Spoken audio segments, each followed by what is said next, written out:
Evening. Welcome back to Filthy Planet, episode 11. I'm your host, Joe Blow. Well. I'm trying to pull up my list here. I'm having some trouble accessing it. There we go. Dude, I can't wait Got to it. see this list. I'm very excited about tonight. I think the audience is excited. We already have 130 fucking 7 people in here, which is standing room only, which is awesome. I'm very excited, man. This is going to be great. Excuse me. Thank you so much, Saturn Video, with a $20 super chat. He says the Boo Boo Gringo Squadron stands their ground against the relentless Butter. Lizard King draws his battle axe ready to combat Beta Butter for the ultimate fight of his life. CHH gives the rest of his power to our last hope. And then there's an explosion at the end. This is like a Toonami Dragon Ball Z story, man.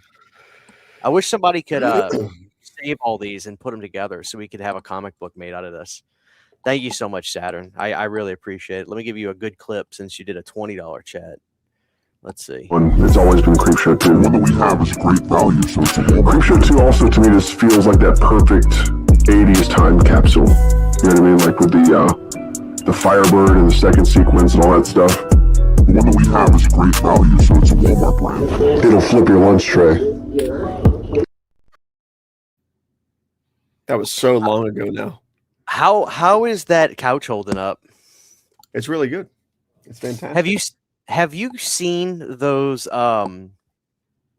boneless couches? I got one. Is it just like a beanbag, basically? Or no? So what it is, I have one, and I love mine, by the way. I really do love it. Also, I'm a little annoyed, Brandon. I get a little bit of gray hair right here, right? And I'm too young. I'm not getting any gray hair yet. I'm too young. I'm sorry. I don't think you should have gray hair either, but you're also a father, so the stress you deal with is not the stress I deal with. So that may be stress gray. I don't know. But it also works on you. I'm too young, Brandon. I'm not getting gray hair. I got medium chestnut brown, which is pretty close to what my hair's black. It came out black. It's like the darkest brown. Oh, you can see a little. It's lightened up just a bit, but my hair's black, man. So I don't know. I was a little annoyed by that. But it is what it is. I guess it's better than being bald. Not that there's anything wrong with that. Maybe one day I'll go. If I go bald, I go bald. But there you go. Anyway. So what it is, and I'll tell and welcome everybody tonight. I'm gonna say hello to everybody. I don't my beard. I don't use it for my beard. My beard's fine, but my hair's black. At least it's kind of Alice Coopery, so that's cool. But anyway. I needed to get a couch in here. I had that in my old room. I had that one seat, kind of like a leather couch chair, and that's nice. But if I have a guest or if City wants to come in here, I need something for 2 people. So I finally decided to try one of those boneless things. We looked into it for a bunch. It's a super, super hard styrofoam. Not hard to where it hurts when you sit on it, but it's dense. It's very, very thick. So when you get it in the box, the box is the size of like 2 or 3 PS4 boxes put together, which, really isn't that big. But what happens is you cut that wrap and it goes and it expands. And then after it expands to its size, but after a day, like it really finishes off. And I love it. I'll show you. It's a 2-seating. It's a 2-person love seat. That's it, dude. That's a 2-person love seat, boneless couch. It's got nice big fat armrests so you can sit your drinks and stuff. I got a little coffee table. I mean, a little side table right there, but that's it. So I describe the feeling. Is it closer to like a 90s beanbag where like it's like resistance against you and it's like loud to sit in? Is it filled with like little styrofoam balls or no? No, it just feels like, honestly, it just feels like a normal couch, like a cushioned couch. Weird. I know it's nice though, and they're not expensive. I got mine off Amazon, but if I would have known, I finally got turned on to Temu. Like I really finally did. I'm finally about to make the Temu jump, dude, because now they got local stateside factories, and I've had friends at work that like have those like big, jumbo chargers that like charge your phone. If your phone's dead, your phone will get charged in like 2 minutes. Yeah. Like if you can go from 0 to like fucking 80 in literally 2 minutes, and it looks like a DeWalt charger, right? It's like this big black and orange one. And I asked my buddy, I was like, "Where'd you get that?" Temu, $12 for it. And he got it, and I plugged it up, dude. You just see your phone go like 21, 22, 23. You know, I was like, God damn. So I'm finally making the Temu jump. Like I'm jumping, dude. So do you use Temu at all? I did a couple of years ago. I got a few things. What's up, Shanna? Cool. I saw Shanna in the back. Kristen just said, "What's up?" He saw you walk through the back. She says hi. But I haven't used it lately. I think there's a couple of people in the chat. I think your mic is clicking. I think it's the sound effect they're hearing. There's like a sound effect happening. Let me see. Sorry about that. I think your thing's rattling a little bit. I think.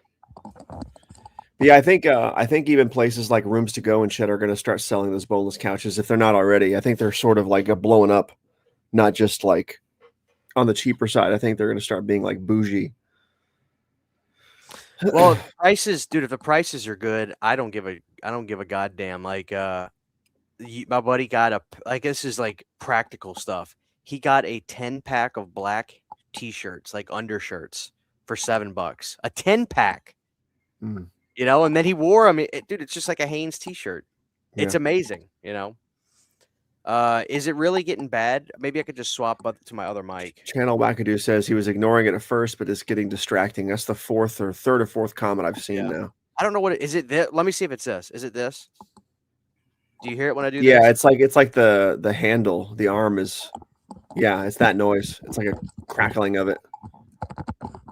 Yeah, that's totally the sound right there. Still doing it? Yeah. Okay, that's fine. All right. Not as bad, but yeah. I feel like this thing's probably I didn't notice it until I started seeing the comments. Let me loosen it up. Let me see. Yeah. Let me see. Dude, Mike Anderson, like a COD lobby from 2009. Call of Duty. I regret never being a part of that movement, unfortunately. If it still does it now, I'll swap to my other mic. Still doing it, y'all? I don't hear it right now. Okay. Let me know if it still does it. I'll take it off. But I don't feel like having to lean into a mic. But I will. I'm not going to do a show where I'm annoying the audience with bad audio. I pride myself on audio. I like having good audio. So, okay, let me swap. Give me 1 second, Brandon. It won't take me but literally a second. Let me mute. Just entertain everybody. Here, we got another super chat. You could do that super chat for me. Silver Staff 7073 with a $2 super chat. Thank you very much. Watching Evil Laugh from 1986 tonight. Thoughts? I don't think I've seen that movie. Describe Evil Laugh, Silver Staff 7073, in one sentence without using the word wizard. Try to do that in one sentence without using the word wizard and see if you can do it. I challenge you to do that, actually. I hope everybody had a good New Year's. We haven't had a Planet Dirty since the new year. It's been kind of weird. Here we all are back again, reconnecting after the triumphant, in my opinion, ending of Stranger Things. And somehow it's the 17th and the month's almost over and the year's almost over and it's flying by. And I don't know what's happening, where I am, how old I am, what's going on, or who lives in my house. So that's pretty much the whole situation as of right now. Check 1 2. I can hear you. Okay, that should be better. I don't want no more bitching in the chat tonight. Okay, I'm kidding, guys. No, thank y'all for telling me. I don't want anybody to have to listen to a bunch of pop-in sound effects. I like that mic too. I love my Jim Ross headset mic. Damn it, that mic wasn't cheap. I think I gotta grease the arm. I gotta grease the All right, Brandon, I'm excited for tonight, and thank you, Silver Staff, for the $2 super chat. Evil Laugh. I like the Laughing Dead more than the Evil Laugh, but that's just me.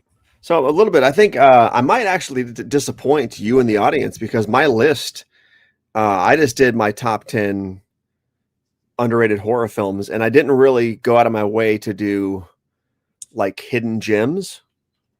Matter of fact, most of my list is probably considered mainstream, and I feel like most people have heard of these, but they're severely underrated in my book, and I think people need to reassess. So that's where my mind frame is on this whole list tonight. That's fine. I mean, I'll tell you if I disagree, because my thing is this. I'm gonna come at this from a different angle than the audience.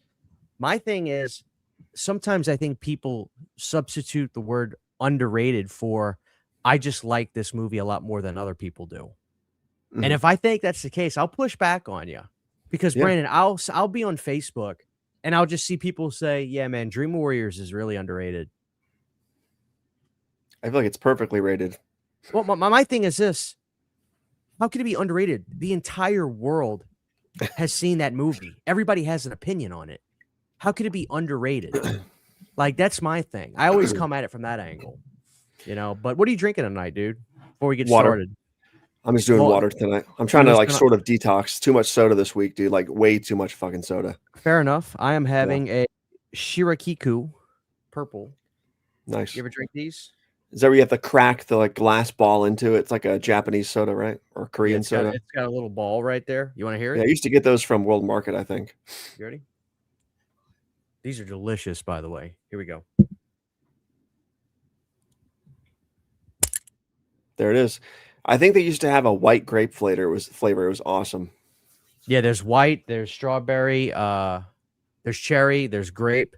These are delicious, man. And so you got the little ball right there. For those that don't know, the ball is kind of like a stopper.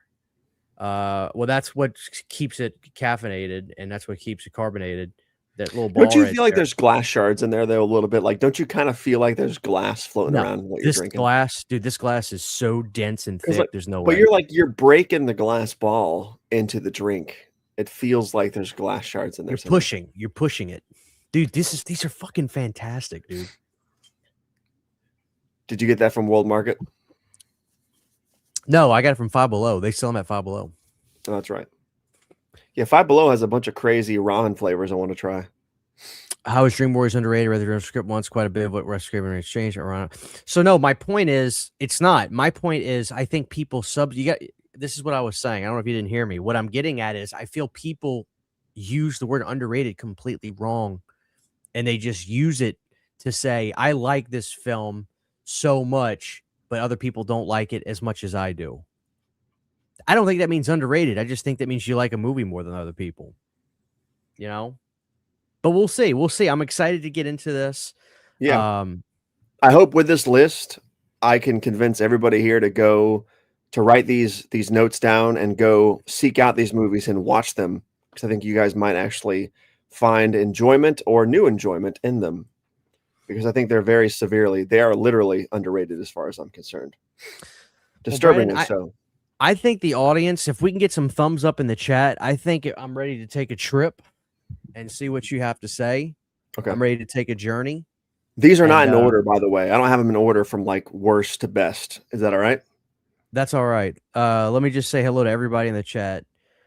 Dave Boosh, TY299, Mike Anderson, Channel Wackadoo, Spike Money, Immortal Nightmare, Saturn Video. I had a feeling you'd be a spicy ramen guy. That's a good thing. I'm not judging. Silver Staff, Retro Anarchy, Iron Wolf, Joe Jack. It's always good seeing that Chevy Chase. Like I don't remember names as much as I do profile pictures, right? Yeah. Like that's how I remember. Yeah, because Joe Jack was somebody else at some point. Like it was a different name at one point, but the thumbnail stayed the same. Yeah, wasn't it Captain Planet or something? Maybe he was something weird. 4AT Music, what's up, man? I feel like I've been seeing your name a lot on the channel, which is cool. Mike Anderson, what's up? Akeem, what's up, Akeem? How you doing, brother? You getting some rest with all the Stranger Things stuff settling down? I had a feeling that kept you busy. Movie Land Mayhem, the Jason Johnson. Rest in peace to him, Brandon. You saw that, the director of Mark Lester. Yeah, it sucks. God, rest in peace. That's just so sad. Dude, Planet Filth, that has a fucking sweet ring to it, dude. Planet Filth. We got to do a crazy like 3 a.m. special one night. Call it Planet Filth. We should say it's a totally different show, guys. This is not Planet Earth. This is Planet Filth. And the only thing different is that like there's nothing different. I don't know, but somehow it'll be different. We'll make sure it's different somehow. All right, Brandon, the chat is ready. I say we drop it like it's hot. We have 10 films? 10 films, and one of them is a musical. So Oh God. Take that with a grain of salt, or take that Okay. as you will. Let's see. What's and you feel free to set us up and prolong your title if you want to describe it first. I like a good build up. I try to keep this list. I've talked about these movies in the channel before, but I try to steer clear of a lot of the titles I always talk about because you guys have heard me ramble about those incessantly. So you're not going to see stuff like Valentine or Children of the Corn 4, although those films are underrated. You guys have heard me talk about those things time and time again. So this list is going to be very straightforward, almost mainstream. And for the first film on this list, I'm going to take you guys back to 2012. It was the return of Hammer Films, I believe, the first new film under their banner in decades. A very underrated haunted house film. A quasi remake, basically another adaptation of the original book, I believe is how it went. Genuinely frightening, fantastic acting. Cinematography was second to none. The locations, the set design, the scares, and the score were fantastic. And I feel like when this movie came out and I saw it, I didn't see it in theaters. I rented it on home video. But nobody else talked about it. And everybody, the few people I did talk to about it, didn't like the film. And I could not believe it seems to have never caught on. It had a sequel, but it came and went. And I don't understand why it didn't do better than it did. And I can't figure out today why it seems to have no cult following besides me. And the film I'm talking about is 2012's The Woman in Black with Daniel Radcliffe in the starring role. Harry Potter and the Woman in Black. Yep. He does a really good job too in the film. Really good job. Really. I think I'm going to allow this one. Yeah, I think I'm going to allow this one, Brandon. That's you know what's interesting is I remember seeing the trailer for this movie in Paranormal Activity 3. I saw a preview for this, and I remember the trailer played, and I looked over at my brother and I whispered to him, "Harry Potter and the Woman in Black," and he died laughing because he had just finished the last ones. And what an interesting movie! Yeah, you're right. This movie never got a big audience. It never got a lasting audience. I don't feel it had its moment, but once its moment was over, its moment was over. And I think I can concede where you're coming from on that. I'm gonna give you a thumbs up on this pick. Excellent. Did you see this? Oh, you said you rented it. You said you rented it. I would love to have seen it in theaters, but there were some genuine good scares in that movie that still, like, if I watch it today, I'm sure I would still get startled by them. It's a great fucking movie. Great atmosphere. Let's see what people are saying.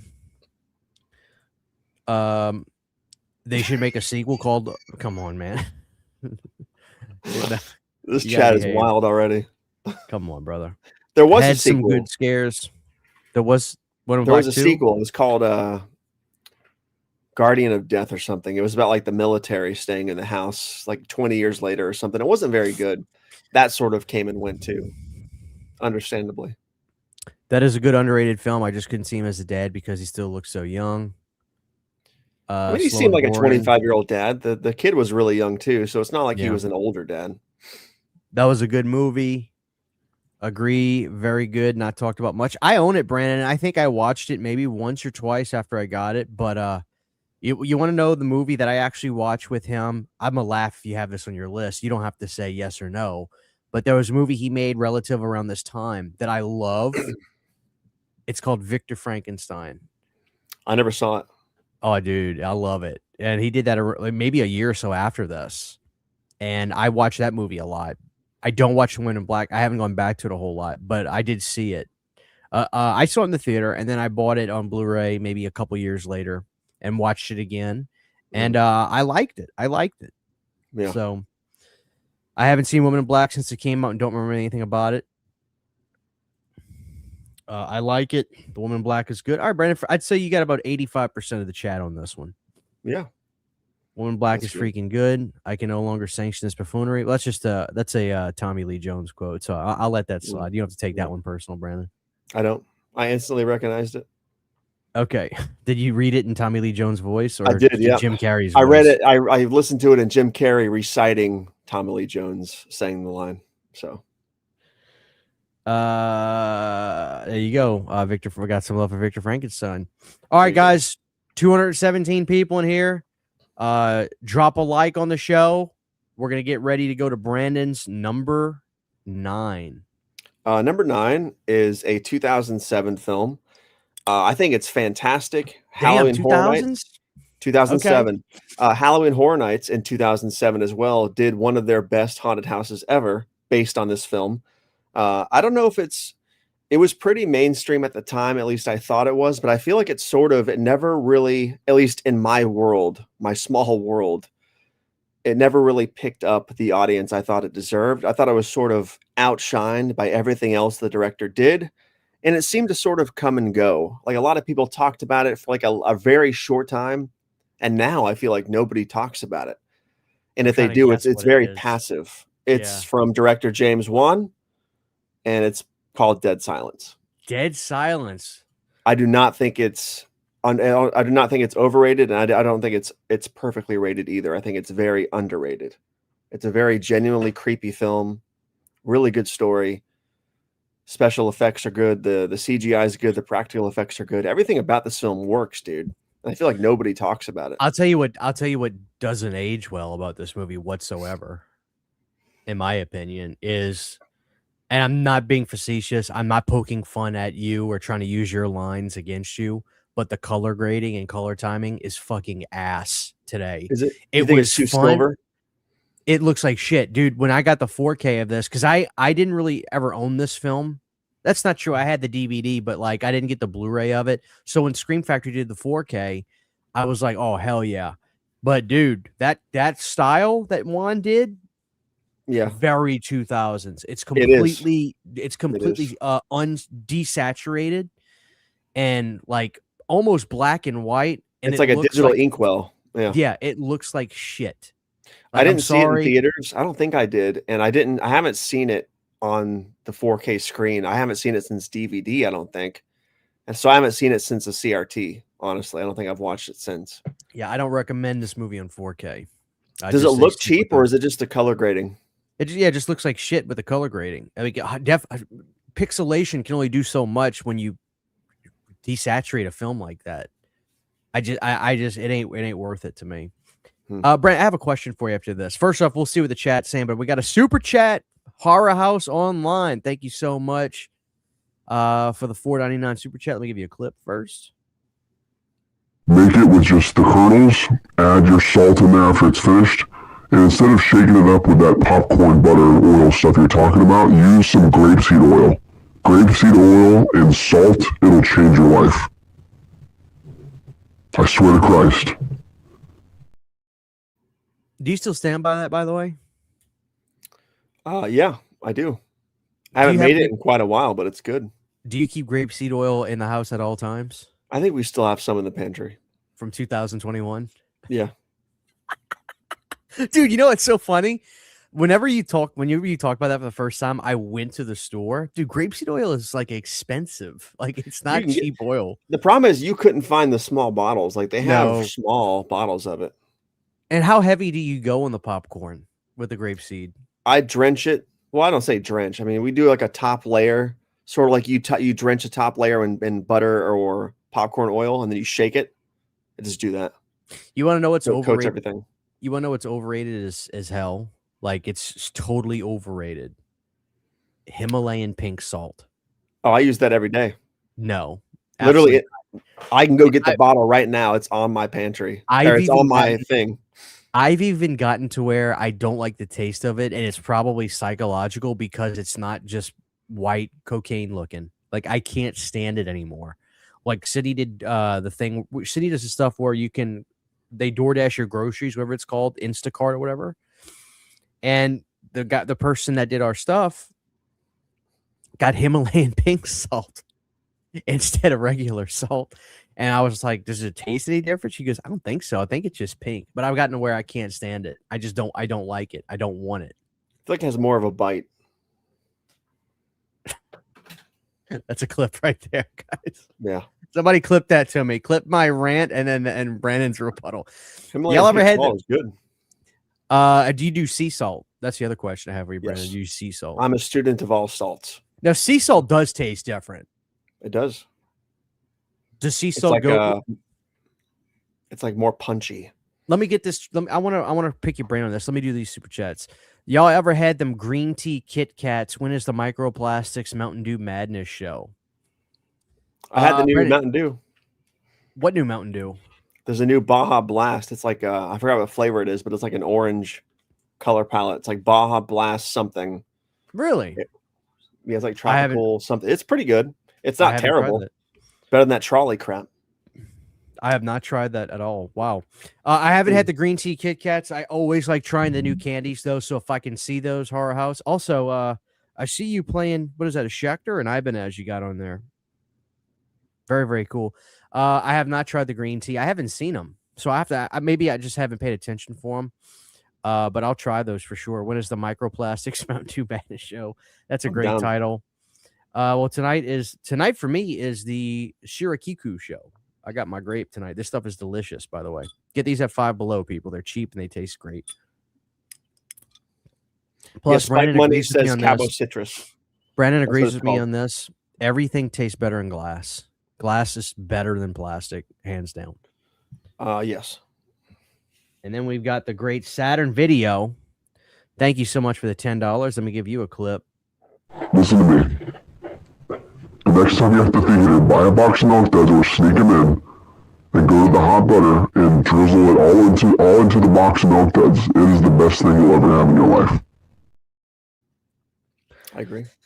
Planet Dirty, Hang Reloaded Win. The thumbnail needs to be a Matrix parody with both of you dressed in black and sunglasses with an ape sunglasses as well. That's actually a brilliant idea. Brandon, Saturn, what you have to understand is I'll never forget. When we started doing those shows, which it's not that I think, I don't know about Brandon, but I consciously think that we were so heavy-handed on the best ideas for the drink shows early on that I think it's getting tough to try to top. Like Brandon, we absolutely spiked Ovaltine sales for like a week. Oh yeah, for sure. Yeah. We should have bought stock. But we did old school drinks, right? Like we did Tang and Ovaltine, which is drinks of our childhood that's still around. If you can think of something else that we could do, because the Reloaded shows, it's like that's a good idea, Saturn. But my thing is, I feel like there's something we're missing. I feel like we're missing a classic drink that we all drank when we were kids that we're sleeping on still. And it just have we done Yoo-Hoo? We have not done a Yoo-Hoo show, but I'll do the Yoo-Hoo show, Brandon. But I have to get it in the glass, one-person jug. I don't want plastic. I gotta get that glass. You remember those glass ones you get with the blue tops on them? I need that. Yeah, I miss the coconut flavor. Thank you so much, Saturn. And then I think we have another super chat. Michael, what's going on, man? Thank you so much for the $5. Does it make me a bad Christian that I get my imprint 4Ks at half price because the guy I get it off of, he steals them?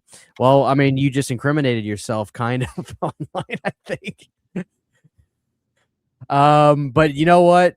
Obviously, this is not an American. This is probably Australian. So you know what? I think you're fine. I don't think the government's going to find this video. So you're probably good. But hey, man, in this economy, I guess you got to do what you got to do, huh? Thank you, Michael.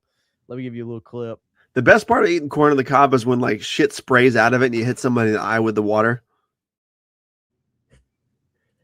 All right, Brandon. So the chat agreed with you on Ecto Cooler would be great. Yeah, but me and Brandon ain't going on eBay and finding Ecto Cooler. No. I'll make some. What about Jones Soda? Never been a huge fan of that stuff. What the hell is Cactus Cooler? Cactus Cooler? I don't know. Bitch.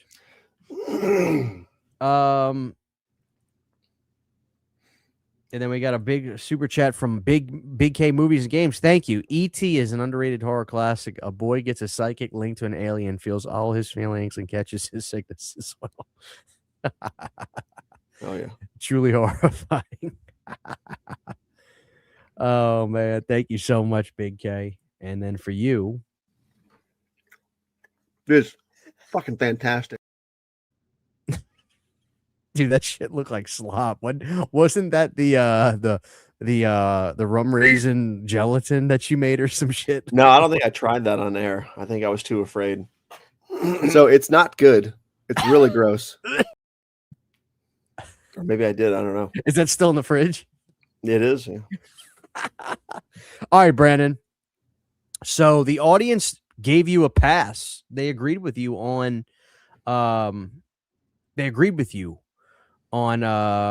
they brought back Slice as a probiotic drink. I did hear about that, but I haven't found that. I would do Slice. Slice would be fun.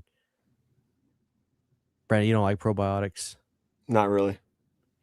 We'll see. We're gonna figure out. We're gonna do a banging drink. Bang. We can do a bang. There you go, Brandon. There you go. Do bang energy. All right. But thank you guys for all the suggestions. I'm looking at drink Cerex. All right, Brandon. Let's get going to number 8 now. Your number 8 most underrated horror film. The chat is very excited. A 1999 classic. Oh, Some would argue that it's a psychological thriller, but it's definitely, to me, a psychological horror mixed with elements of thriller. I don't think it gets enough dues. I think it's incredibly creepy. The story is fantastic. It is not straightforward horror by any means. It's psychological horror. I want to guess. It sort of reminds me of a precursor to, even though it came out the same year, maybe even the year after, of a Silent Hill sort of Jacob's Ladder-y story. But it never goes full horror. But damn, that movie, I think about this movie and I get creeped out. When I watch it, I'm like, it still gives me the same frightened feeling that I got the first time I watched it. It stars Nicolas Cage. Incredibly never mind. nihilistic movie. For the record, I thought you were going to say House on Haunted Hill. No, I think that's perfectly rated. From the man, the myth, the legend, I believe, Martin Scorsese, is 1999's Bringing Out the Dead. Never seen it. Fantastically underrated film. I think when it comes to Scorsese's filmography, nobody talks about this movie, and it is so good. What's it about? He's basically an ambulance driver or paramedic, and he does like late night calls and stuff, and he has a problem where he sees like the paranormal apparitions of the people he couldn't save while on the job. And like it's a really nihilistic movie. It's depressing. It's dark. I'd rather you just watch the film. I don't want to blow too much of the story, but I think it's probably one of Scorsese's most, in general, one of his most underrated films and unseen films. I actually think I own this movie. Yeah, there's some genuinely scary stuff in this movie. Very cool. Nice. I didn't realize that was Scorsese either. That's a weird combination, Nicolas Cage and Scorsese. Yeah, Nicolas Cage kicks ass too. As always. He looks really sad there. Wow. It is a weird movie, man. And again, it's not straightforward horror. It's not like kill, blood, blood. Does it have the Scorsese isms in it? Like, is there the narration of the actor talking? Like, this he narrates the film. Yeah, Nick Cage is he's definitely telling us the story. But I don't think when I saw it when it first came out, it didn't register as a Scorsese film because it doesn't feel like Departed, Goodfellas, that kind of stuff. It doesn't have that vibe at all. And I haven't seen Shutter Island, so I couldn't compare it to that. I know that's sort of horror adjacent to. I've seen Shutter Island. Yeah. I haven't seen it, so I can't compare. Shutter Island's really good. Yeah, I heard it was good. It's really good. But I really recommend this movie. Does Brandon believe in the paranormal? Yes. Have you had any experiences with the paranormal? I have. As I get older, I try to reason and justify them. No, but for real though, you can be honest. Like, yes. Would you stake your life on it? Yeah, I'm too old to not care about what people think anymore. I would stake my life on some of the stuff that has happened. In this house? In this house too, yeah.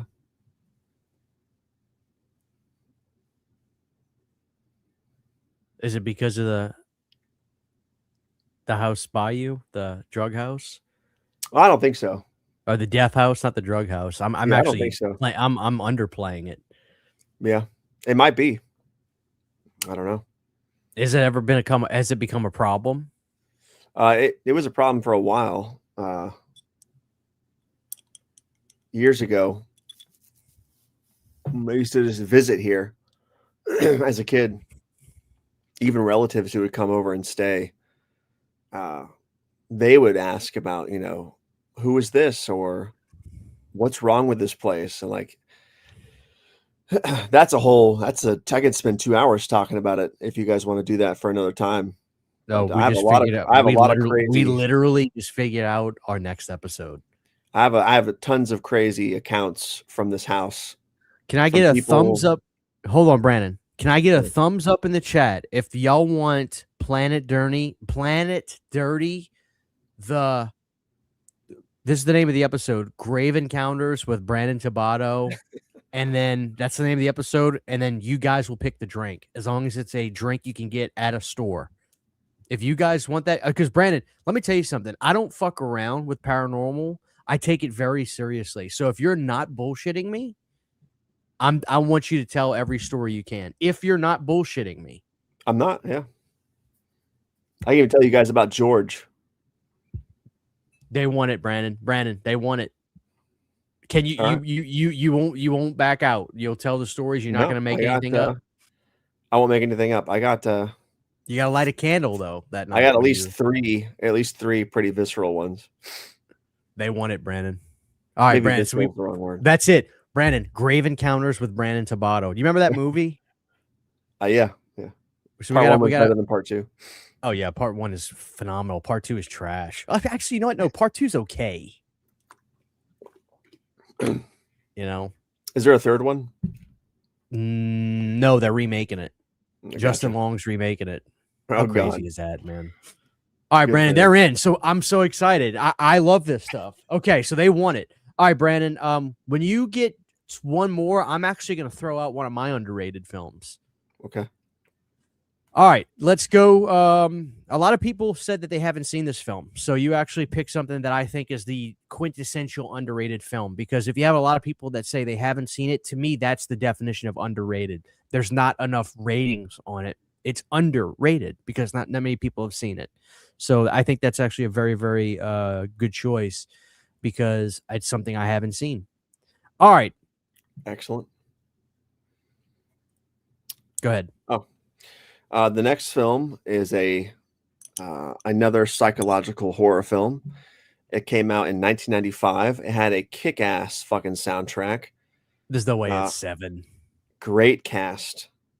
I saw this movie. I think I saw it on VHS in 95 or 96.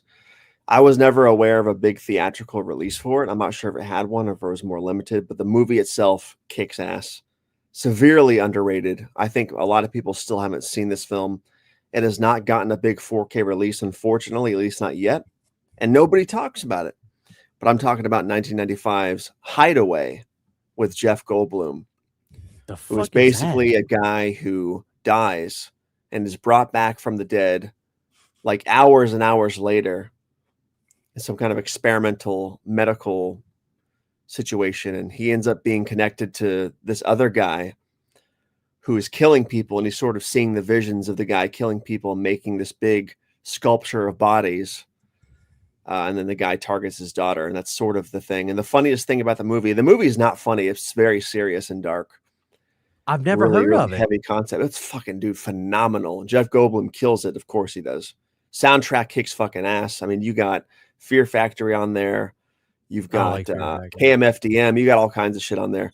But the funniest thing is if you see you're on your Google search there, if you see the fourth picture from the left on the top row, 1, 2, 3, 4. Alicia Silverstone is the daughter, and the guy on the right, his name is Visago. He is the main bad guy. And he is the guy who tries to Don't spoil it. Don't be. Is this a spoiler? No, he's the guy in Clueless who tries to get with Alicia Silverstone in the car and kicks her out of the car. Same actor. So they sort of had that one scene in Clueless. This came out in 95, so this is technically before Clueless, but I'm not sure if they filmed it before or not. So I'll have to just kind of search this movie and stream it. Yeah, I have it on DVD. Oh, dude, I have it on VHS, but I'm sorry. Go ahead, Brandon. I'm sorry. I have it on Prime. I think you can buy it on Prime for like $3, but I would recommend People it. are saying it's Dean Koontz. I think it's based on a novel for sure. You know, my grandma swears up and down that Dean Koontz is like the superior novelist over Stephen King. Like she's read all of their works, Die Hard, and my grandma's read pretty much everything from Dean Koontz, everything from Stephen King, and she says Dean Koontz is like a little bit more intricate and more suspenseful. I think I feel like a lot of people share that thought. I've heard that a lot from people about Dean Koontz being the best writer of all time. I've heard a lot of people say that. They have in my small bubble. But I would really recommend Hideway. I think everybody should watch it. It's great. It's some of the CGI is dated, but the movie is so good. And pick up the soundtrack if you can get it. Big K with a $5 super chat. Let me give him a clip. I feel like people sleep. I go into my grandpa's shed. I see a VCR playing a video of a man with both thumbs up his ass. The Butterman appears and compliments his color timing. Oh my God! Thank you, color man. timing too. That's good because VHS it probably was back in the color timing days, not digital color grading. So good on him. That's right. You can adjust it on you know, Brandon, I just got an old TV and it's so cool. They don't do this that much anymore in TVs. I wish they did. You've actually got little knobs on the front of the TV for brightness, saturation, literally the color timing. You can change the tint from warm to cool. All those knobs on that. They don't do that anymore. I guess you could do it through the remote, but I like that you could just adjust it right there in the front of the TV. The tracking, that's the weird thing. When I got this TV, the picture was doing this. Yeah. And I was like, I guess it's busted. Then I went to the knobs and I adjusted the tracking, and then boom. And you know what's funny, Brandon? The picture didn't just go boom. It went, and then it slowly came up. And once the top of the image got to the top, it stopped. And I was like, okay, we're good. Did you touch your fingers to the screen to feel the static? Oh, the first thing I did once I set it up, and it went. Psst. Yeah, so good. Christian, we want more body cam videos. What body cam video? What are you talking about? Like walking to the church, all that kind of stuff. Oh, it's way too cold. I'm not doing it tonight. I'd freeze. Or unless he's talking about the body cam footage we were doing a couple shows ago. What did we do a couple shows ago? We were watching the body cam police footage and stuff. Oh, you know what? Maybe that's what he's talking about. We'll see if we have 200 people here. If we can get the stream up to at least 150 likes tonight, we'll watch a body cam video at the end of the show. If we get 150 likes, we have 230 people here. Brett, let's do 165 likes. I think that's even more of let's do 165. All right, Brandon, let's get to the next one. That's a good pick. Hideway. You're going to do one more, and then I'm going to throw in my underrated suggestion. Go ahead, Brandon. The next film is a found footage film from I think it was 2013 or 2014. Oh wow! I don't think it had a theatrical experience. I think it came straight to video. I think it might have been limited, but the trailer was very intriguing. I'm like, the concept is very cool. When I saw the film, my buddy and I saw it. And we got the DVD, and I have the DVD and the Blu-ray now. Fucking killer film, great ride, fantastic fucking practical effects. I think the movie is 99% practical. Blew my fucking balls off, dude. I thought it was fantastic, and I feel like nobody talked about it before that film came out, right after the film came out, and since nobody talks about it. And it's a travesty because the monsters in it look so good. Like it should have been a whole analog horror series. There should have been several sequels. There could have been action figures, dolls, puppets. Like it seems almost like mascot horror with the way these things are designed. And it's such a good fucking movie. You have to sort of suspend disbelief because it's a found footage film and the story takes place during World War II. But with all that said, I'm talking about Frankenstein's Army, one of the most underrated zombie films, if you want to call it that, of all time. I haven't seen that. God damn it. It's such a great fucking movie. First of all, iconography, dude. So good. I have the year wrong. I really thought you were going to say Digging Up the Marrow. I haven't seen that movie. I haven't seen Frankenstein's Army. God damn it, man.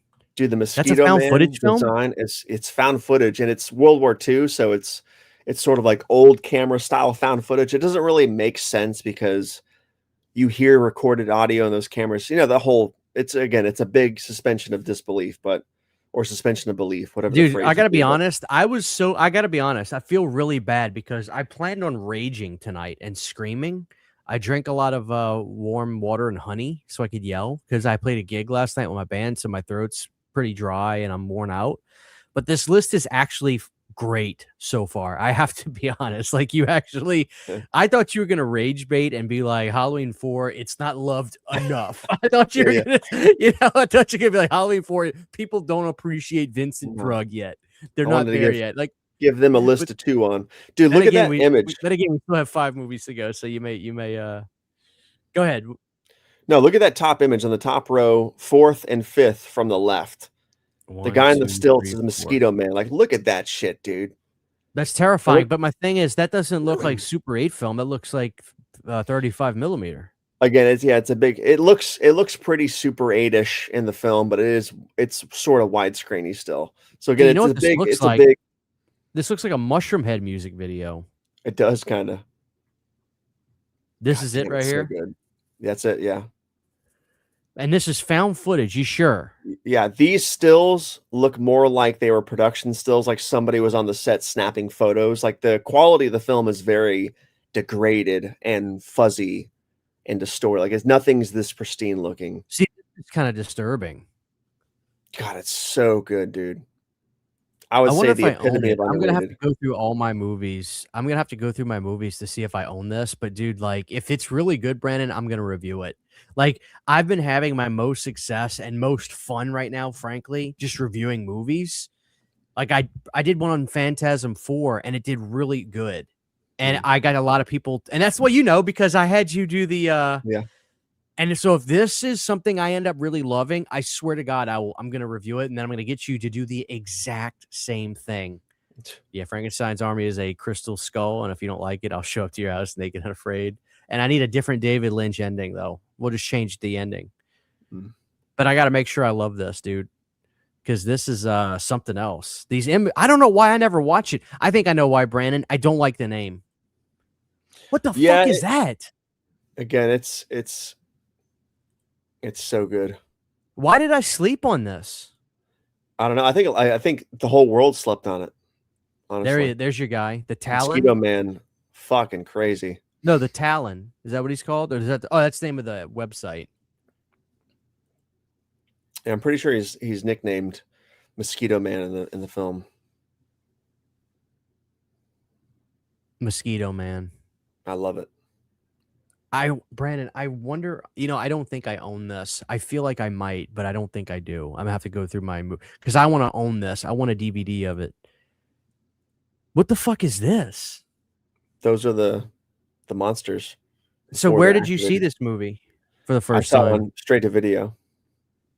I think it was a DVD. I think I bought the DVD from Walmart or something. And give me the plot. Give me a brief plot synopsis again. I know you did, but kind of this is the most interesting movie you've picked. So I think this has my attention more than the Nick Cage movie. I think we're following Russian soldiers. I think it's World War II. It has to be, obviously. There's Russian soldiers, and they come upon this it's like a Nazi castle in the middle. I forgot where they're at, and the plan is like to besiege the castle and take it from the Nazis and stuff, or something like that. And they fall afoul of the crazy doctor and all these fucking monsters. It's pretty gnarly. And it's very nihilistic. It's not a fun, happy, funny, jokey movie at all. It's the real deal. Yeah. All right, dude, you won me over with this. Like, this is like so cool. When you said the name, I was like, dude, I'm about this. This looks fucking awesome. What is this? And dude, look at the bodies hanging in the ceiling in the background. I think, and this isn't a spoiler, but we never linger on the monsters too long that they become hokey, which is great. So let me see. Let me check Amazon real quick, Brandon. You got me bugging.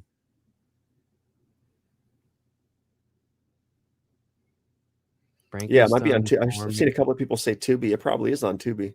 I don't want to Deal with the Tubi it. fucking commercials. Yeah. Wait up, there's Army of Frankenstein. That's not it. Uh-oh. It's Frankenstein's Army. Okay, I can show you the Blu-ray if you want. I found it. Yeah, there it is. That's it. Yeah. Let me add it to cart, and I'm gonna go through my movies. I may own it, dude. Okay, you're not gonna top this. This is the most exciting thing. I get excited when there's movies from this era that I've missed, much less a found footage film. You're not topping this for me. There's zero chance you're topping this. I got to look at this again. Look at this thing. I know.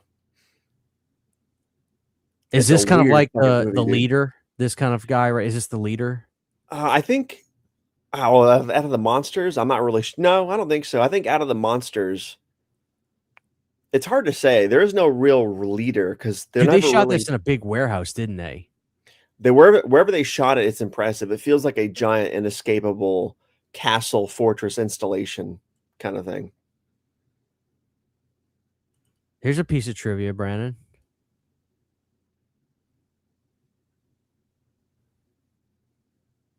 Did you know that? No. The first trailer I saw was already named Frankenstein's Army. All right, Brandon. You can attempt to move on, but I'm just gonna keep talking about this movie. Did you want to? You said you were going to name your own underrated film after that. I have an underrated pick, and I'm so glad ahead. you said something. I feel like you guys are going to be like, Christian, that movie is not underrated. It's worldwide. But my thing is this. I think it is underrated. I'm going to tell you why. Because it completely got swallowed up by a movie that was made by M. Night Shyamalan. If you want to guess where I'm going with this. What It year? got 99. This movie is just as good. It is very, very close. I'm not going to say it's just as good as The Sixth Sense, but it's very close because I watched it because I got a review copy of this film from Imprint. Let me take two guesses. Go ahead. It's not House on Haunted Hill. No. Yeah, because is it It's The a serious Haunting? movie. No, The Haunting Okay. is not underrated. The Haunting is fine. Okay. 99. I'll give you You a want me to hint. keep guessing? It stars the Footloose guy. Kevin Bacon. Oh shit. Yeah, Stir of Echoes. Yes. That movie, dude. Okay. It got swallowed up. It got the swallowed feeling- up by The Sixth right. Sense. The feeling you got watching Stir of Echoes, it kind of gets under your skin a little bit, right? Absolute dread. That's sort of how I feel about. That's the vibe I get from Bringing Out the Dead. That's the closest I can quantify the feeling. So there you go. Just wanted to throw that out there. Well, that won me over with that then. Because I'm serious. That won me over because so Stir of Echoes, I had heard of it. I don't like the poster. It's just Kevin Bacon's face. And It looks like a book cover. let's be honest, The Sixth Sense is a phenomenal title. It really is. It's like, it's ominous, but it's also like, oh man, The Sixth Sense. Stir of Echoes sounds like a alternative rock band, right? Like it's a good I think name, it's but a it cooler doesn't. title than Sixth Sense. I think Sixth Sense is a great title, but that's just me. But I never saw it because if it was 1999 and you're the average person, you saw Sixth Sense. And so what ended up happening was I was watching In Search of Darkness 95 through 99, and they were talking about Stir of Echoes because it's 99. And they were like, this movie was really good. The reason I don't think it was successful is because of Sixth Sense being a similar film, and it took over the world. And Bruce Willis was 10 times the star that Kevin Bacon was, especially in the late 90s. Stir of Echoes, I think, made its money back, but it did good on home video over the years, and it got its audience. But I just never saw it. And when I watched it, I was like, man, this is fucking good.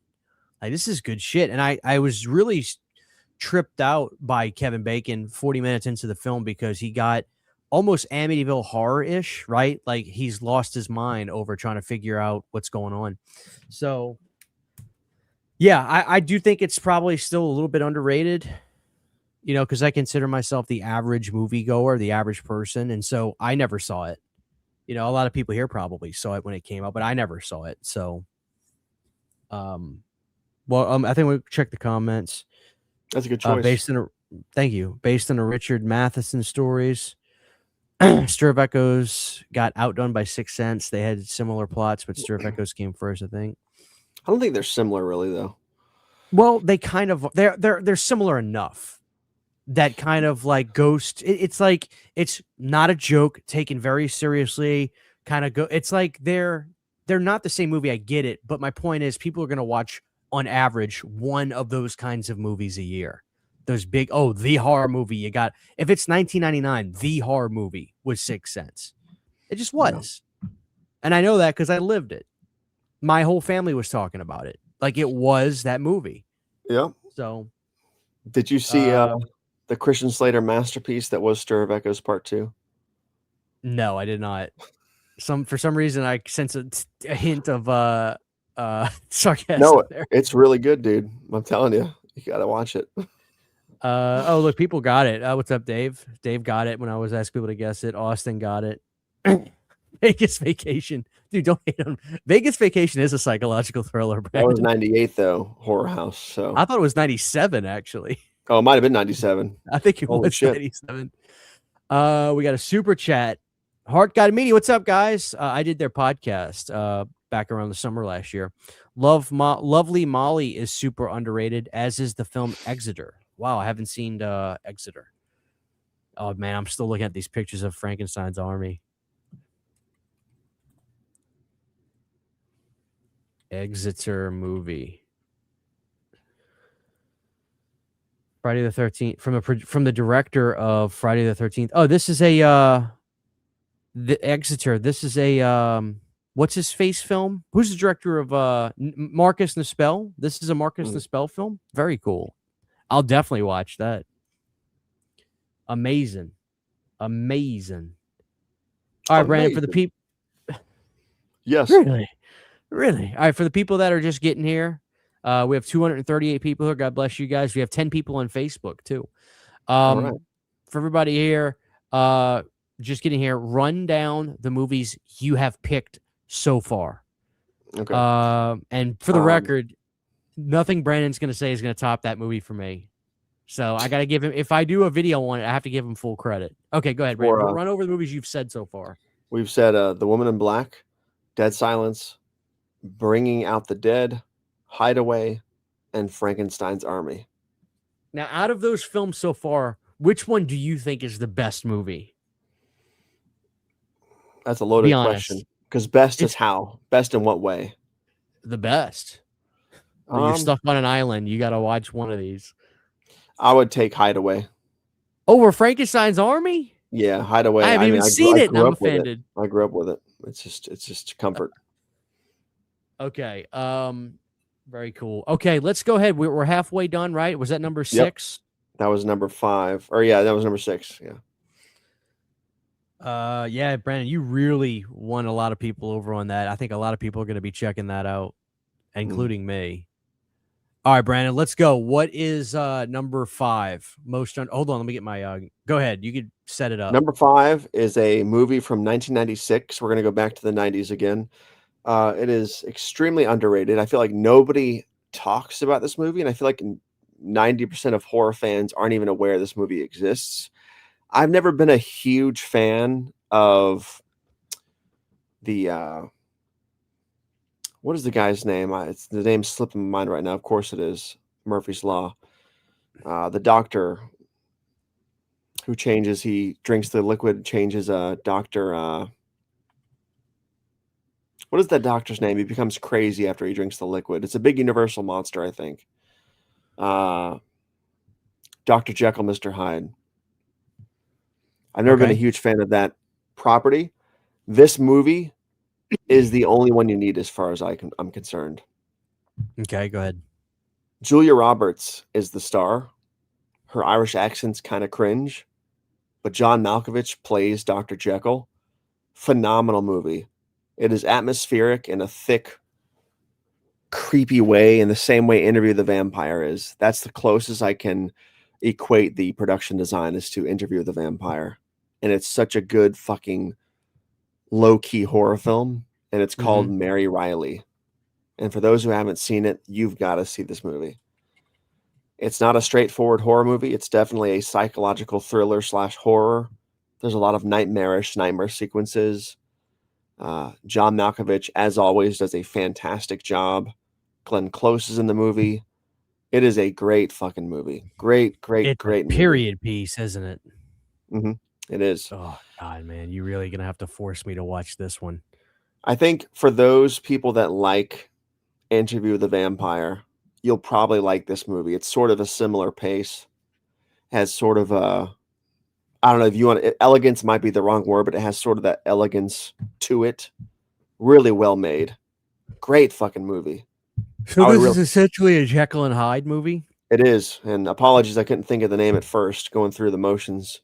But yeah, this is the only Jekyll Hyde movie, I think, that really matters, because all the ones are so hokey. This one's played seriously. So let me ask you this. Did this movie just get made because of the success of Interview with the Vampire and Dracula and Mary Shelley's Frankenstein and stuff like that? You think that they just didn't want to, like, why would they not call it Jekyll and Hyde? Do you think that that's not a property that they thought would? I'm not sure. I think I'm not sure how the original Jekyll and Hyde story goes. I'm not sure if you follow Jekyll and Hyde, but I think Mary Riley, I think that was specifically a book. I'm not really sure, but you follow Julia Roberts, and Jekyll and Hyde are sort of like the peripheral bad guy in the film. Are you a big Julia Roberts fan? Too. She's in a lot of stuff I like. I mean, we all sort of grew up with Julia Roberts, didn't we? You know, Steel Magnolias, Hook, Pretty Woman, all that stuff. She was everywhere. Yeah, she did a movie, Sleeping with the Enemy is a great one, but she did this movie where she gets a job working for some like lawyer, and there's this huge water crisis in this small town where they literally Pelican's Brief. They were damn near poisoning all the residents, and they got away with it, or they thought they got away with it. And she did all the back end work, interviewing all these people to try to get this uncovered. Like, that was a great movie. Mm-hmm. What was better, Pelican's Brief or The Net? I'm gonna eat that dog, dude. The dog's toast. That dog is a hamburger waiting to happen. Oh, it is. Look at that guy. Look at those. Look at those thick rolls, dude. That's grill food right there. 4th of July is coming up. Sorry, Owen. He's gonna eat you. The lawyer movie. I don't like the name because I can never remember it, but the lawyer movie was good. I love that movie. Pelican's Brief. Yeah, that's the name of it. All right, Brandon. Again, some people are saying that they remember this, and other people are saying they've never seen it. So I'm inclined to believe you that it's underrated.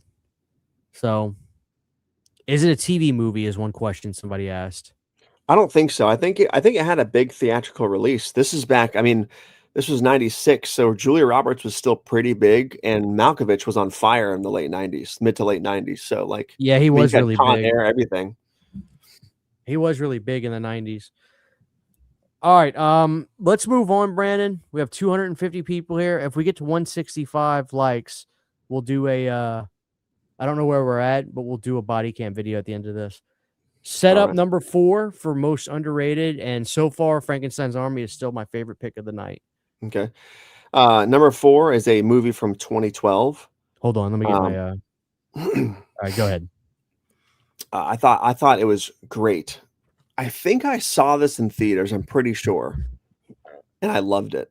The trailer, when it came out, the trailer looked really cool, really promising. I'm like, that looks great.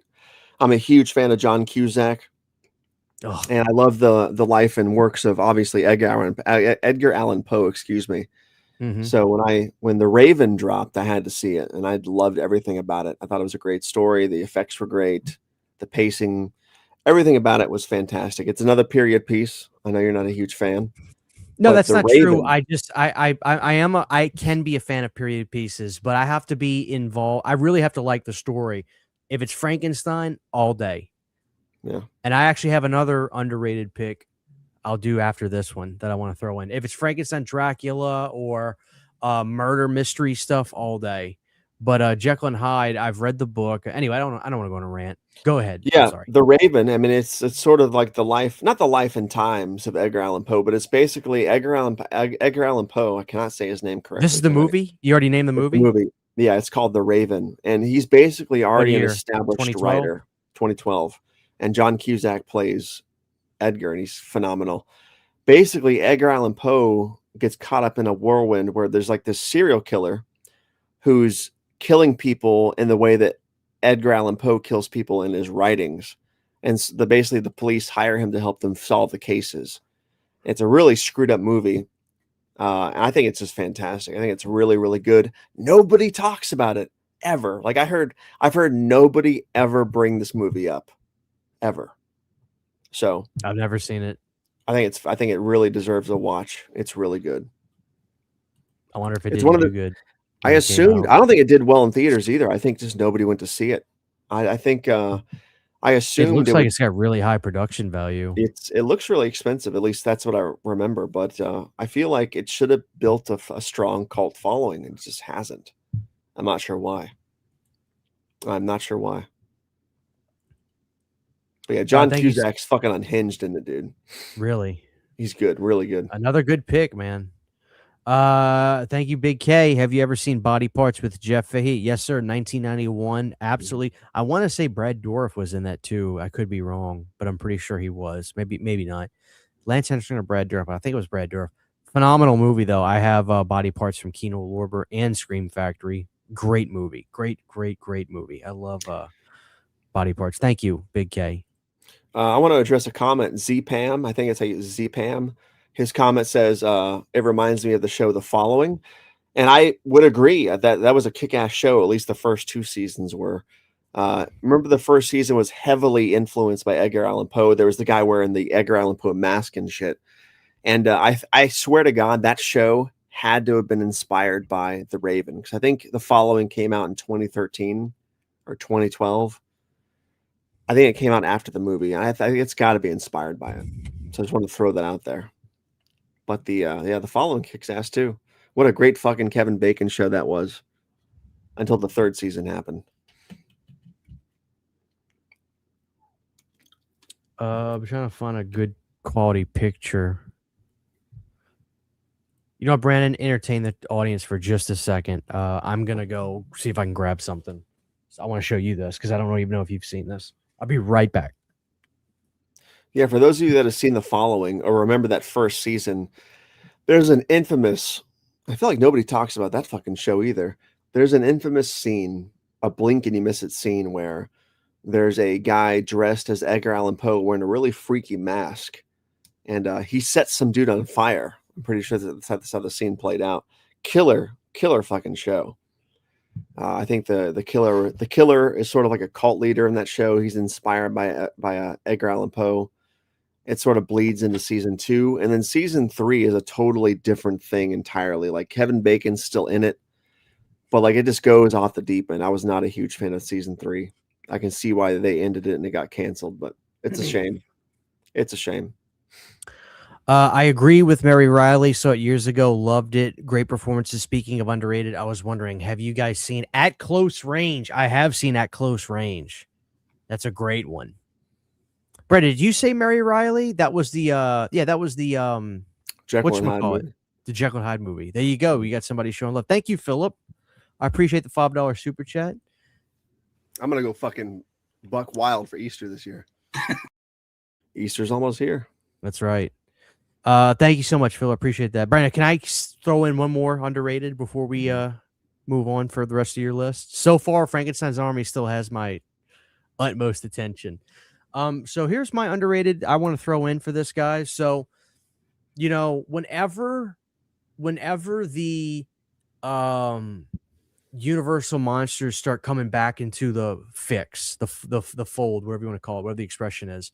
And, you know, right now, Guillermo del Toro's, which, Brandon, you've watched that by this point, huh? No, Why not? I just haven't had the You inclination. don't want to, or Yeah, I just don't really. I'm just are you not a Frankenstein fan? huge Frankenstein fan. I'm just over it, I think. Okay, well, I'll say this for everybody else. Whenever the Universal monster movies come back and there's a big entry, and obviously the latest one was Guillermo's Frankenstein, and people are talking about this, and there's a lot of comparisons on if they like this one more than this one or this one. One of my favorite Frankenstein movies, my favorite Frankenstein adaptations is actually this one right here. And I don't know how many people have seen this. I don't even know if this has a DVD release. This is Frankenstein from 1993 with Randy Quaid as the monster. It was a TNT movie, and I love this movie. This is a great Frankenstein adaptation.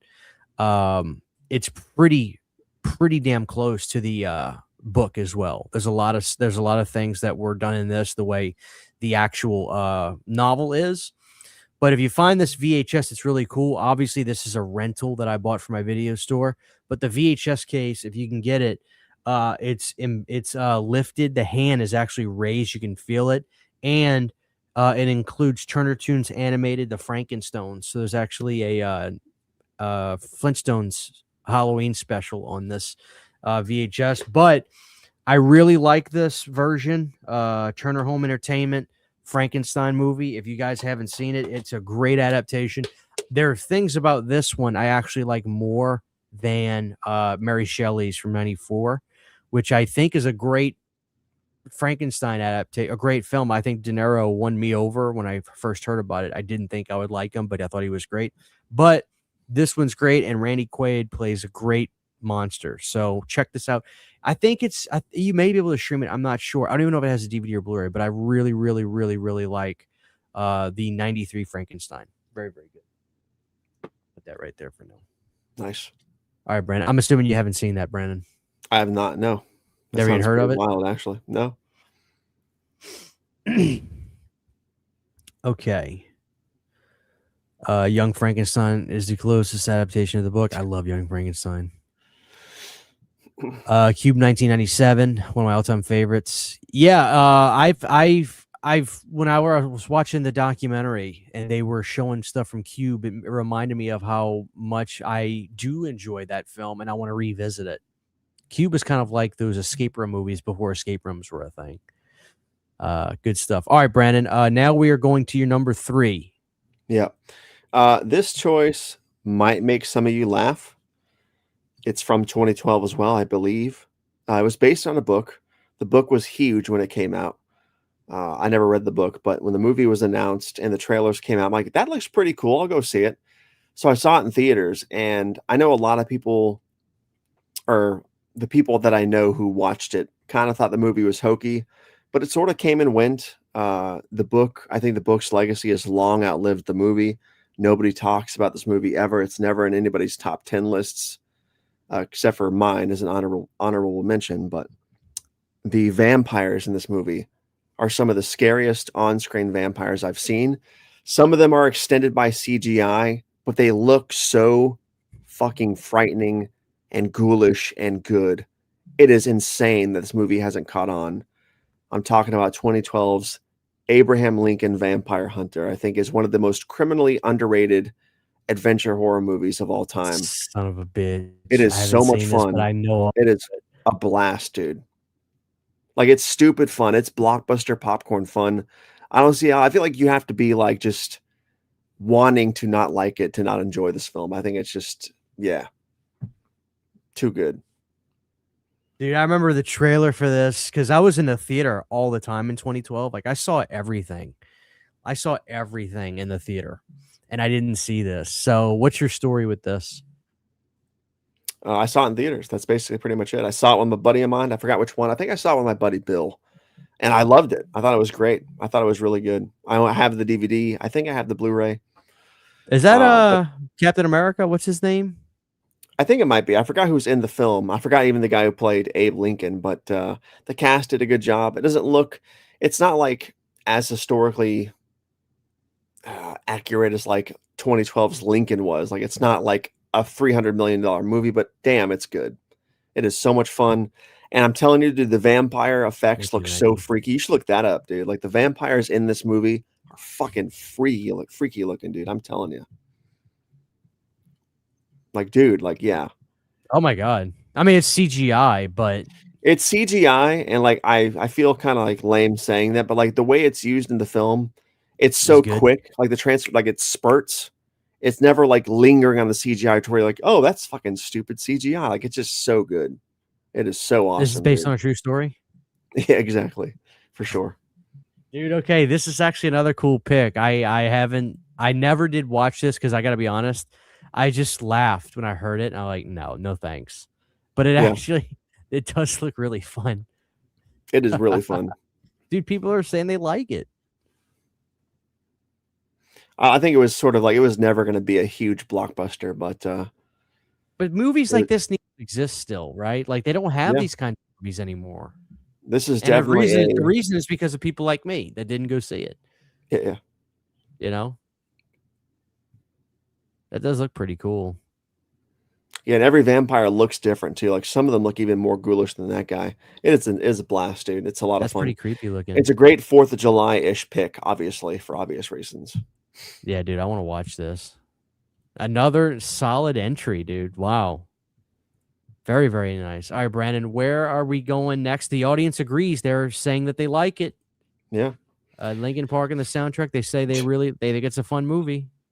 I don't remember that, but that sounds about right. I feel like they were in everybody's soundtrack back then. Well, if you're like me, the second the movie ends and you see the screen go black, I'm at the door already. I got I got no time to sit there and watch credits. I don't give a shit about credits. Like, are you serious? Like, dude, did you see the post-credit scene? No. By the time that was happening, I was already wiping my ass on the shit I had to take when I got home from eating the Raisinets. The buttermilk things, yeah. You know, I'm already wiping my ass in my toilet by the time that the end credit scene happens. Yeah. Bulkhead with a $4.99 super chat. God bless you for that. Angst in the Lodge 2019 are underrated. Angst is intense. The Lodge is atmospheric and creepy. Neither make best of lists. I have not seen Angst, so thanks for that. The Lodge, I really enjoyed. I thought it was a genuine classic, and I believe that was Hammer, Brandon. You were talking about Hammer films earlier. Yeah, that was a Hammer film, believe it or not, 2019, and it was good. It's a very much a mental anguish, winter, isolation film, which was done very, very well. I was a big proponent of that movie. I bought it, so I know I own it, but it was very, very good. Yeah, it was, like I said, it was a Hammer film, which is cool to see that name still be used today. Thank you so much, Bulkhead. Let me give you a clip. George P. Wilbur is well, actually, no, Dick Warlock's my favorite Myers, but it's George Wilbur, Jizz P. Wilbur, what I say. And then the Horror Maverick BT8NX with a Canadian $3. Thank you. There's nothing there text-wise, I don't think, but thank you so much. I still appreciate that. That's very kind of you. I appreciate it. I feel like people sleep. All right, Brandon, where are we going next? Now we're at number 2. Yep. And you said that this is not in any order, but... Nope. But this is another vampire flick from 2014. And this one might make people laugh too. I'm not really sure. I'm not sure how many people have seen this movie. It kind of came and went. When the trailer for this movie dropped, dude, I swear to God, like the 2 minutes into the trailer, I was like, this is Castlevania, the movie. Watch, the fucking logo is going to be Castlevania. This has to be Castlevania. It looked so awesome. And when I saw the film, I was blown away. Like, it's not the best version of the story, but it's something we haven't seen before. Really exploratory of the characters' origins, I guess you could say, but it's supernatural at the same time. The makeup effects are fantastic. The CGI is good. Everything about it works. It's a popcorn movie. It's fun. A little bit check your brain at the door, but it's fantastic. It's called Dracula Untold. I'm not sure if you've seen that movie or not. Dude, I think we're bringing back so many memories of movies that I remember, because you got to remember, Brandon, 2010, 11, 12 or my first 3 years of realizing I was in love with the horror genre. So I was aware of everything, but I didn't go and see everything. In 2012, you wouldn't have caught me dead watching a Dracula film. I just thought Dracula was boring and old people movies.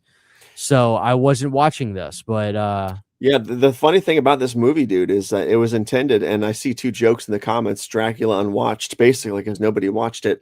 And then Iron Wolf said the first Dark Universe film. Now, check it out. What's cool about this movie, dude, is before the Dark Universe was actually established with The Mummy, with Tom Cruise's The Mummy, remember that whole slate that failed immediately? This was going to be the intended first step towards the new monster era. It wasn't called Dark Universe yet. It was the double. So this was because let me say this: the Tom Cruise Mummy movie is garbage. I hate it. I loved it, but I'm just throwing that out there. I hated it. And this movie came out before that. Yeah, this is going to be the first step, and then it failed, so they went to The Mummy and kind of redid it again. But this was supposed to be the intended first step. Not the Wolfman, but this one. And this one took a dump? I don't think it did well. It didn't do well enough for them to justify it being the start of a whole new thing. But damn, I thought it was good. What a missed opportunity. And again, I swear to God, you could have named it Castlevania, because I feel like for all their faults, I don't know if you played Castlevania Lords of Shadow 1 or 2. Those movies feel very in tone with this movie. And I can't really explain it beyond that. But I swear to God, this could have been Castlevania. Here's your answer right here, Brandon. Now, that actually piques my interest too. You describing it as Castlevania, because I was thinking it looks like a Simon Belmont type of character, on the cover.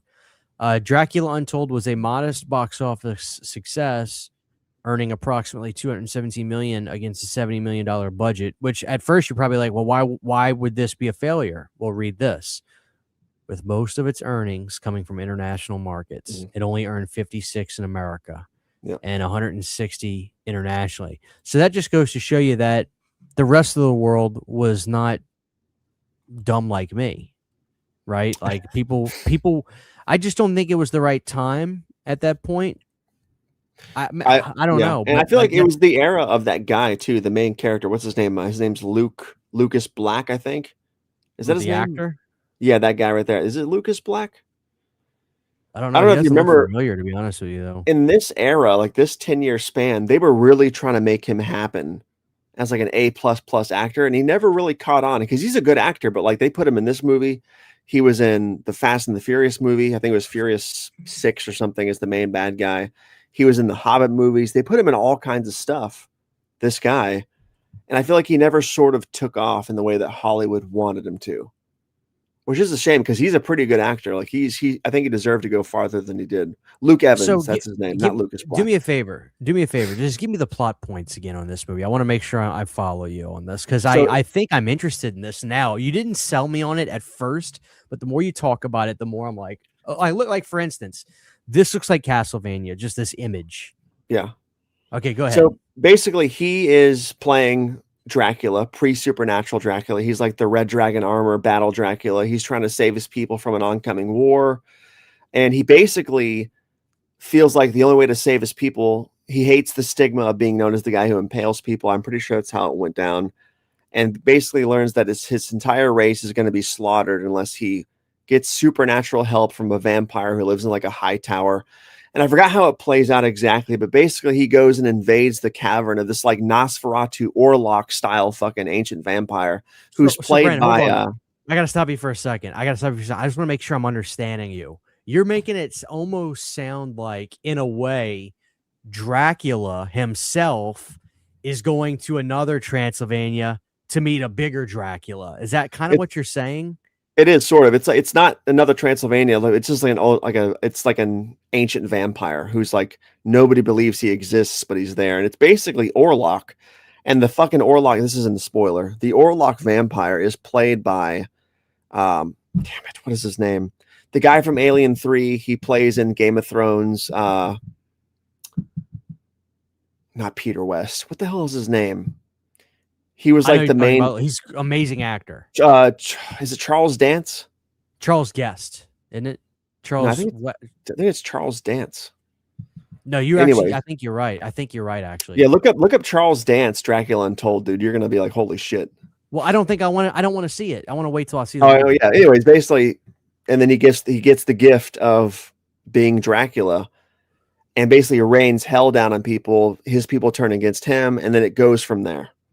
And the very last scene, I'm not going to spoil it, but the very last scene of the movie, you could definitely see the attempt at the marvelization of a future universe, the way they sort of set up events. So I'm like, yeah. But I thought it was really good, dude. I thought it was really, really good. Definitely underrated for sure.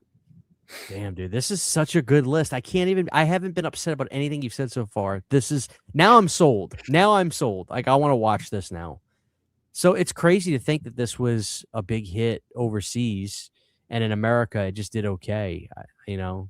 Mhm. But the outfits, look at that outfit. That's cool shit. Anthony's Horror and More, thank you so much for the $4.99. Very excited for the Valentine's Day melts. Also, No One Lives is super underrated. It came out in 2012 and stars Luke Evans. Have you seen that, Brandon? I haven't seen No One Lives.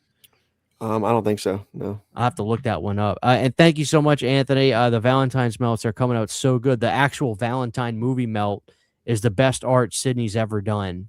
And there's a little Easter egg on the face of that paper, Cupid face. It's really, really cool. And they smell fucking incredible. So, those are going to be awesome. You guys are going to love those. By the way, everybody here watching, please follow Unita Candles on Instagram. Unita, like the movie Return of the Living Dead. Follow us there. Keep up with everything we got going on.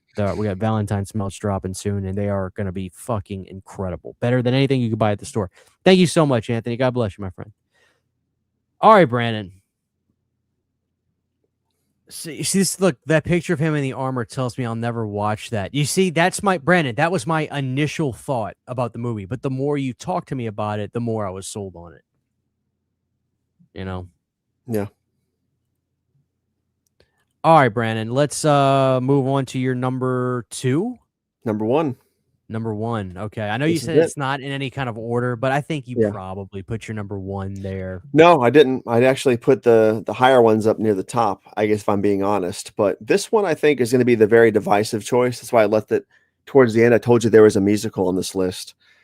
So this is probably where I'm going to lose the audience. They're going to be like, this is stupid, whatever. But I have to go with it because I feel like it's incredibly underrated. The stage show it's based on is very popular. But the movie, I think, sort of came and went.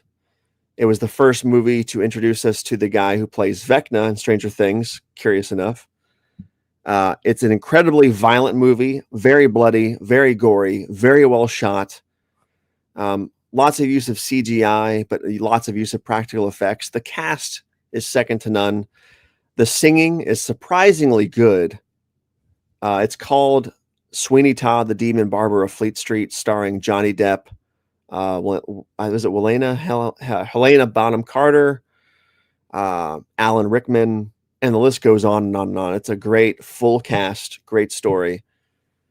Johnny Depp sings like a damn demon. It's a really dark, violent, gritty musical.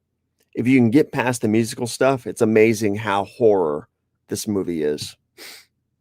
So Sweeney Todd is your number 1? Sweeney Todd. Can I just say what I thought it was going to be? What's that? This right here.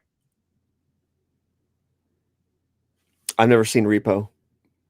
Dude, Repo the Genetic Opera is fucking incredible. I heard it was good. I meant to see it. I just never got around to seeing it. This was initially when you said musical earlier, I was like, oh, he's talking about Repo, the Genetic Opera. Dude, this is okay. I'm gonna make this my last underrated pick because I was gonna be like, hell yeah, this movie came and fucking went. But this movie is good shit. You would actually love it, dude. And Paris Hilton's awesome in it. But Sweeney Todd, I gotta say, I can't disagree with that either. I think Sydney's a big fan of Sweeney Todd as well, and it's kind of hard to go against. It's kind of hard to go against Johnny Depp in any sense. And I wouldn't push back on this too much because when it comes to Johnny Depp films, this is not the one that people discuss. Again, I think it was a weird movie for 2007. I think people, because the stage show is the stage show, but I feel like a musical about a fucking serial killer with lots of violence and gore, I don't think people really knew how to handle it. I don't think theaters really knew how to market it well, because it really had a really bad marketing campaign, and I think it sort of came and went. It wasn't a bomb, I don't think, but nobody ever talks about it. Well, you want to know, this movie managed to piss off thousands of people 2 years ago, 3 years ago. Sweeney Todd. Sweeney Todd managed to piss off so much people. So Paramount was doing these things called the Paramount Scares box sets, which they never did one this past year. And they were doing these box sets where they would put 5 horror movies together. And they would make like it's a 4K box set, and they promoted 4 of the 5 titles in the box set, and the 5th title was a mystery. And I remember when I got the email from Paramount, which I don't even hear from them anymore. I don't even know if I can't tell you the last time Paramount's put out a movie on home video. I can't think of it, but I don't get the emails anymore if they do. But anyway, they said when you get your Scares box set, until the actual release date, don't spoil the 5th title. And when I saw it was Sweeney Todd, I was like, oh, people really were hoping it was going to be Friday the 13th Part 2. They really wanted it to be that, or they had other movies in mind. And then when it got out, it was Sweeney Todd. People were fucking livid. That is not what they wanted. They did not want Sweeney Todd. So that's the last time I've thought about Sweeney Todd. But I ended up watching the 4K of it, and it looks pretty fucking incredible. And the cast is really good. It is. In Sweeney Todd, like you said, Alan Rickman, Sacha Baron Cohen's in it, which I'd like to see more of him. Like, and it was also nice seeing him doing something else besides playing like a, like he's my neighbor. Yeah. Thank you so much, Philip, with a $2 super chat. Sweeney Todd is amazing. Love it. Made me clap. There you go, Brandon. Rage. Brandon, so I think your list was good tonight. I think the number 1 pick of the night is absolutely Frankenstein's Army for the audience and me. I'm excited to watch that. I'm also excited to do Dracula Untold. I think it is going to be a good film. And I think that there's probably a lot of movies around the 2011, 12, 13 period that I skipped over that I would probably love that I skipped over, especially now. Somebody asked if I have any more. I don't think I really do at this time. I think Brandon actually, I'm going to be dead ass honest, guys. I really was going to be like, I wonder if Brandon, if he's just going to say stuff that everybody's heard of or that everybody's seen. And it's just like, well, it's better than even that, and this list, I can't even lie, Brandon.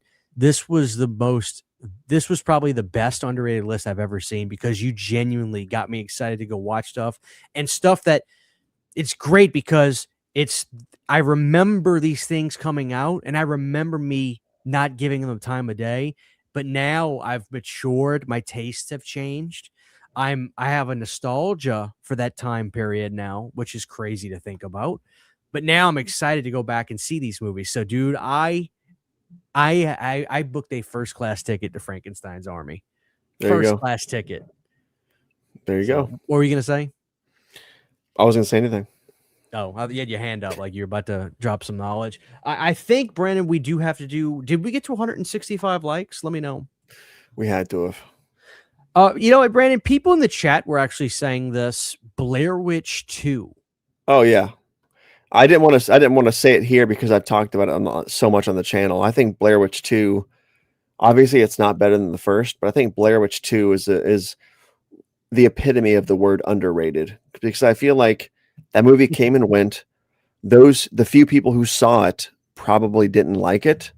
There's a small amount of us who do love it. Like, I think you love it too, but I feel like nobody talks about it. Nobody wants to talk about it. Nobody wants to go give it the time of day.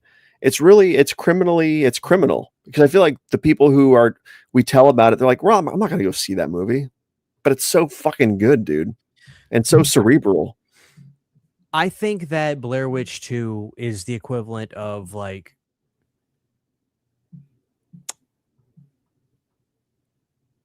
music from The Elder. Like, once, like, people did not want that. Like, it was like Blair Witch changed genres. It was, the biggest found footage movie of the world, and then all of a sudden 2 or 3 years, was it 2 years later or 3 years later? It's like 3. I think it was 2002 that Blair Witch 2 came out. So 2000 years later. Was it 2000? Okay, so it was a year later. but then it completely changed genres, and Yeah. people were just like, nope, nope, nope, nope.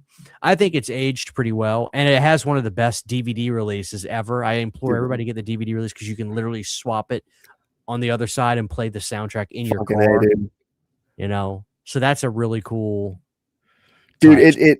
it almost reminds me of Pet Cemetery too. Not obviously in the style or tone, but like the fact that you go from like this horrifying first movie like Pet Cemetery, and then Pet Cemetery 2 is basically a fucking rock opera. Same with Blair Witch 2. Like when I heard Marilyn Manson's Disposable Teens and the logo showed up on the woods as we're crossing over in the helicopter shot, like, dude, this is fucking killer. How people didn't like that shit, I have no idea.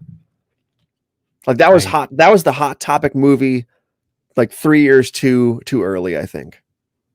I agree, and I didn't want to watch it for a number of years because it was just like, no, I'm not watching a movie about Blair Witch. But if you just take it on its own merit, I think it's really cool. Midnight Geek with a $20 super chat. Amazing. Thank you so much. Hi, guys. I'm always late to the party and have to watch the full episodes later. Well, Midnight Geek, let me tell you something. I've said that this will be my 5th or 6th time saying this now. I legitimately drank honey today so I could soothe my voice because I played a show at my band last night, so my voice is worn out and I'm feeling a little sick. And I was ready to yell and rage. Brandon actually dropped the most impressive, underrated movie list I've ever seen. And I'm not just talking about for me. Look at the chat. He brought up movies that a lot of us were like, holy shit. I remember when that came out, and I remember saying, nah, not interested. So this list was actually really good. So I'm definitely checking out the Nick Cage movie because I have that. I already forgot the name of Hideway. No, that's Jeff Goldblum. Nick Cage is Bringing Out the Dead. Bringing Out the Dead, Hideway as well. So good. Also, you have to sell me a little bit harder on the Julia Roberts movie. Mary Riley. It is slow, but it's Dracula great. Untold for sure, and number one above anything else is abso-fucking-lutely Frankenstein's Army. That shit looks incredible. I think I might have it. I'm gonna dig through my movies and look for it. If you don't love it, I'm gonna be very disappointed. There's no way I damn. won't love it. I mean, look at it. There's no way I wouldn't love that. It looks absolutely amazing. It looks fantastic. Thank you so much. But I love and appreciate all that you both do and discuss and celebrate our love of horror and movies in general. You both rock. That's so nice. Thank you so much, Midnight Geek. Let me give you one of my favorites. Here we go. That's a $20. You get the classic right here. Dude, this is the best Children of the Corn movie. It looks the most expensive. It looks the most polished. It has really good cinematography. The color grading kicks fucking ass. The score is really good. The main chick in it is really good. It's her first starring role. It's the chick from, what the hell's her name? The chick from, Naomi Watts. She's the starring chick. And there's also Karen Black in it. There's all like the locusts and shit and the kids climbing up from the well. Like, it's a fucking sweet movie.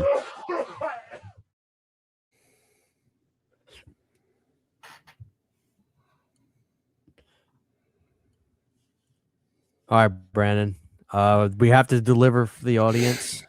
I agree. Brandon killed it tonight. Everybody, Brandon, the cool thing is the channel has been on fire lately, and I'm getting a lot of new subscribers lately. And I'm gonna tell y'all that y'all are all here. Literally one of my favorite YouTube channels is Brandon. So if you guys are not subscribed to him, I'm sure you see it right there. YouTube.com/TabatoVision. Go follow. Brandon's a professional. He went to school for film and editing, so his videos are way better than I could ever try. So go check out Brandon's channel and give him a sub.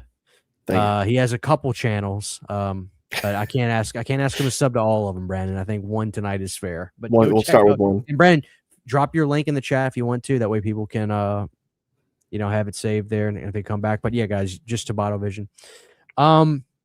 Let's watch a high-speed chase to end the night. I believe we got to the like count, so hell yeah. We'll do a police chase. Here we go.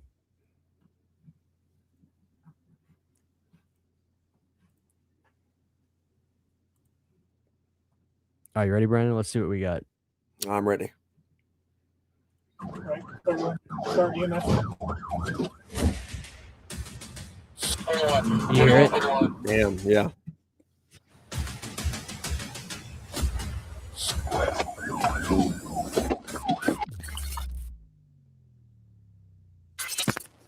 A Michigan state trooper from the Lakeview Post attempted to stop a How suspected much you want to bet stolen there's going to be a vehicle in Florida Ionia chase on County, this but the video? driver had Oh, other yeah, plans. sure.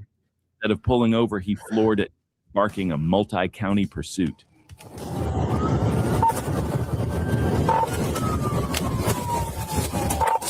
Spikes hit. Oh, they spiked his ass? Yep. It's over when they spike you, dude. You're only going so far after that. Pass off drive on Looks like he was trying to avoid it.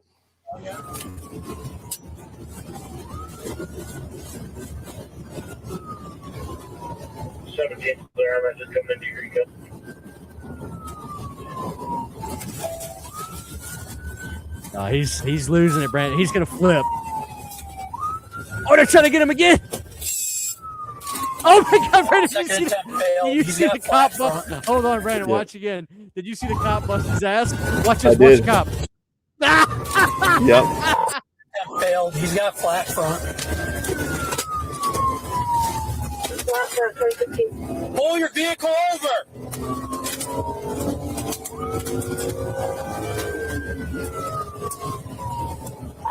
Continue 44 into Belgium.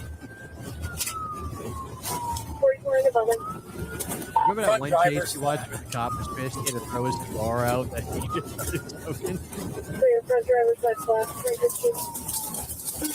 Oh shit, dude.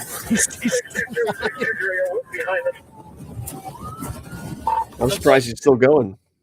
Spike strip shredded his left tires, but that still wasn't enough to stop him. Despite the damage, the driver kept pushing the car forward until the crash Now, Brandon, brought everything to you a want to know halt. what that steering wheel probably looked like? This steering wheel is probably There's all the parts. way to one Turning side. Like, north on Wasabas Road. Clear north on the Sabbath Road. Thank you. How many vehicles do we have in pursuit?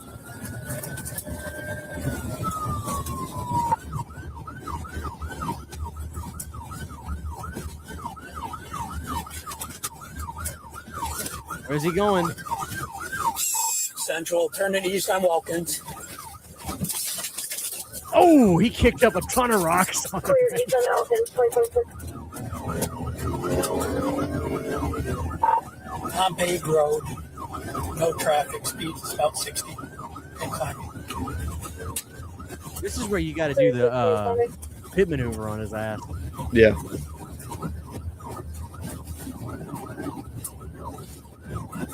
Dude, I can't see shit. I can't imagine what the driver is doing. Like, you can't see anything.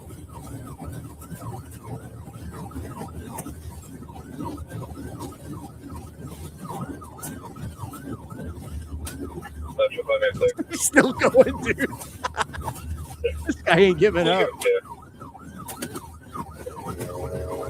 Damn, he's Oh way my up there, God. dude. He is flying.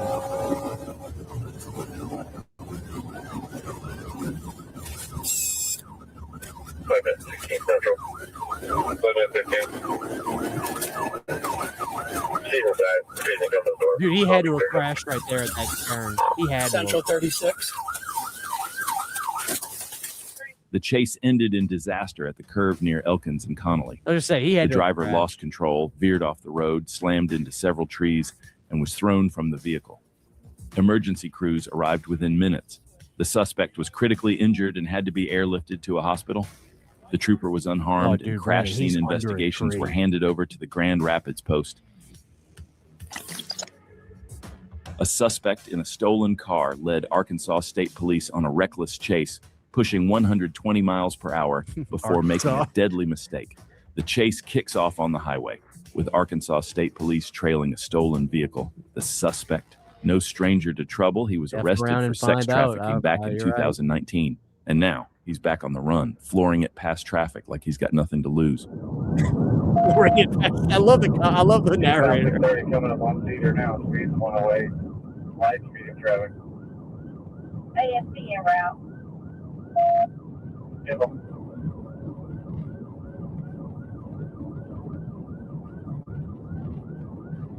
continue in through Cedar, eastbound, 630 speed, 108, medium traffic.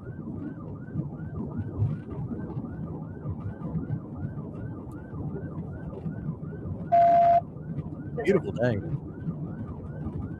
Yeah. Captain Woodrow, eastbound, 630 speed, 111.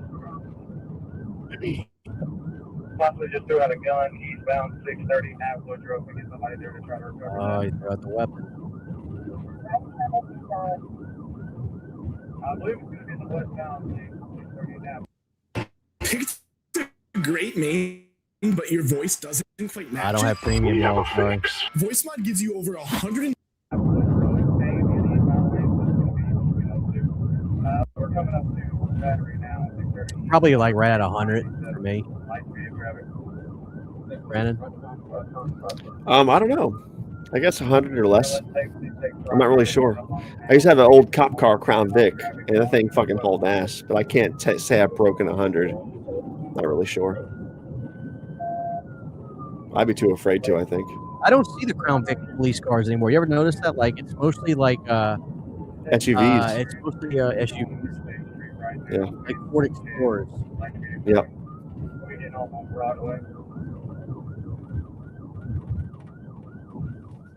In a desperate bid to escape, the suspect veers off the highway, aiming for the busy city streets. But at that speed, bad idea.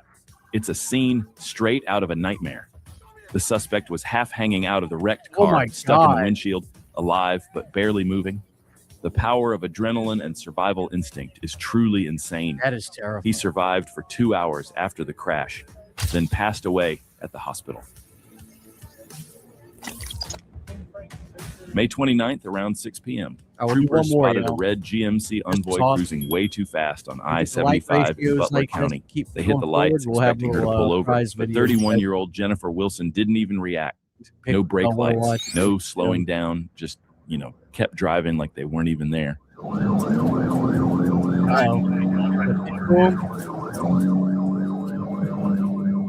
And with that pit. Oh, the 18-wheeler's getting in on this, Brandon. See that? The 18-wheeler. Oh!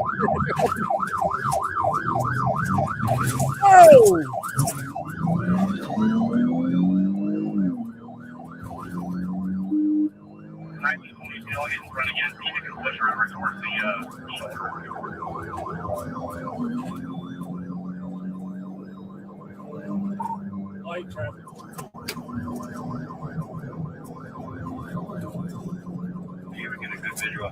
Uh-oh. Okay, they're falling out. I believe so.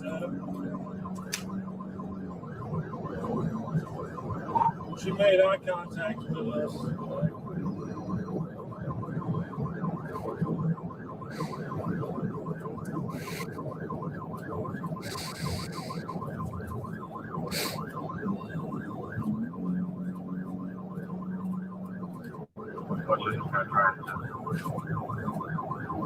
Southbound 26 over 8.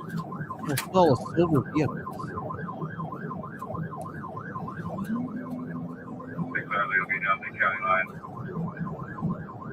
You know, I'm 18-wheeler.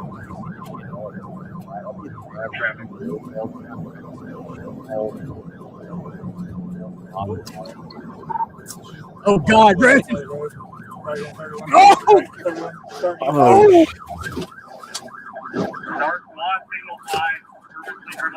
Oh, my God. She yanked the wheel to get back on, but it was too late.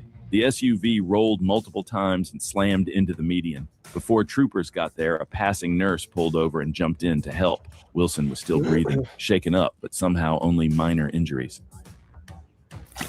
Traffic on I-55 southbound near the bridge was backed up. Crazy. A red Pontiac Grand Prix suddenly flew past troopers on the shoulder, doing 50 in stopped traffic.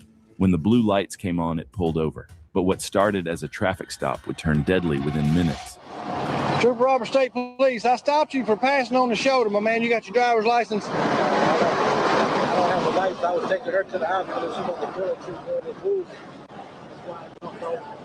the The driver, 26-year-old Eric Winford from Illinois, said he was rushing his sick friend to the hospital. He didn't have a license. The passenger... For the record, Is it Illinois or Illinois? I always say Illinois. Oh, me too, because the narrator said Illinois. A woman with no ID said the same, but the smell of weed coming from the car said otherwise. The woman first claimed there might be a gun in the car. Then, without warning, she jumped into the driver's seat, threw it in drive, and took off, leaving Winfert and the troopers behind. Oh man, you gotta move faster than that.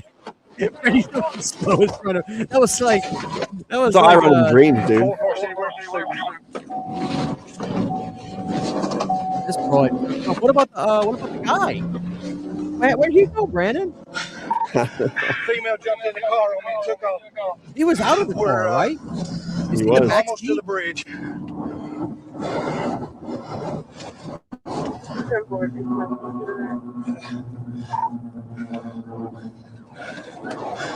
How far did she get?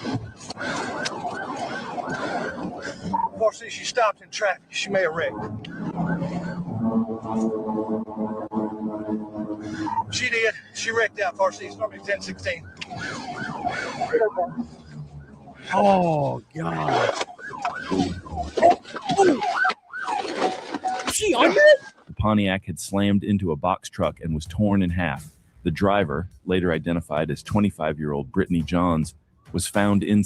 Oh my God! That's not two vehicles. That's one vehicle split in half. Yeah, she ripped it in Side, half. partially ejected with her head resting where the back seats used to be. Brittany Johns died from her injuries. After the crash, troopers found a .22 revolver on the backseat floor. She also had a warrant out of Illinois. Thank you. You said it right that time. On Brandon, you July good to do one 20th, more? That was 2024, the a black That's Dodge fine, whatever. Durango SRT tore one more. past We're at officers on 2 hours. Yeah, 2 I-75, hours. doing Sure. 97 in a 65 through heavy traffic. Troopers already had eyes on the driver, John Tavius Hood. They lit him up, but Hood didn't stop. He slowed down like he might pull. This Sorry, Al. Then floored it. Show us in pursuit. 75 northbound. Coming up on Forest Parkway.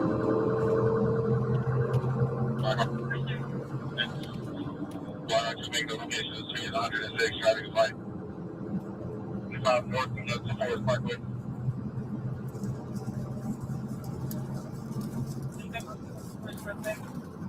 Oh God, swerving. They're going fast. 8135, traffic is light right now. Look at a plane. Hood took off at 140 miles per hour, darting between cars, How do you forcing even others control off a the vehicle road like and that? flying down the emergency lane. Every move he made pushed things closer to disaster. Forest Parkway coming up to 285.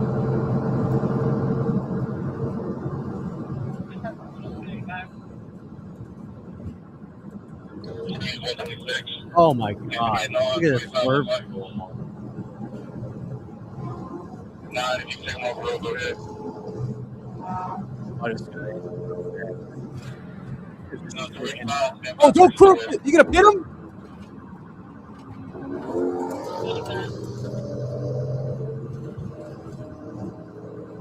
I think if getaway drivers, they probably like being on the interstate, Brandon, because they can be around vehicles. Where, like, I don't think a cop can legally tip you if you're inbound traffic, right? I don't think they can do that. They have to wait for the parent. right. So I think the getaway drivers, they like being on the interstate. So I'd be pulling off the road just away. 25 west from 35. Speeds are going around the curve. Speeds are 50 right now. 41. At the curve. He cut off a semi and stormed onto the I-285 westbound ramp, but that speed didn't mix well with the sharp curve. 41. At the curve, 41 curve. That's right. Damn! Hey, bro, chill, bro. I got a gun on you. I got a gun on you. Oh, I got you. I got a gun on you. What a gun at? The passenger jumped out fast, hands raised, and admitted he had a He gun. is lucky he's Officers alive. pulled Hood out Yeah, he next and is. slapped on the cuffs without a fight. Come on, guys. On July What are 16th, y'all doing? 2024, James Lee Mason caught a cop's attention for a reckless lane change on Tara Boulevard. When they tried to pull him over in a nearby lot, he gunned it, blowing through traffic lights, nearly slamming into Oh, cars. the Burger King truck. Burger King. Affirmative. You making a right turn. Get back on Tara Boulevard. We'll be going northbound. Y'all that shit back It's gonna be a white there. Impala. Speeds will be 105 right now. Coming up to North Avenue. Y'all need Burger King. Get him with the pit. Get him. What the hell was that? It's like a frying pan.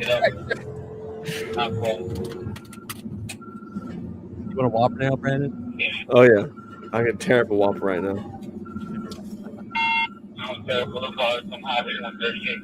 Why is he using his signal? Force of habit, you know. Like you don't think about it. How does it? He does it great.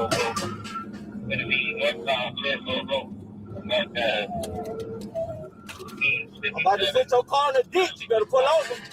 Ditch into a tree. You better pull over. He's using the intercom system. Here we go, Brandon. Hit his ass.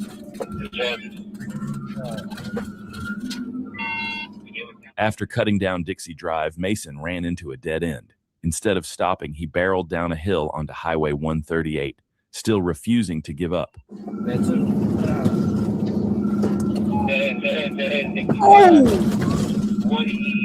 Oh my God! That's some Grand Theft Auto stuff right there. They probably trashed the entire axle doing that though.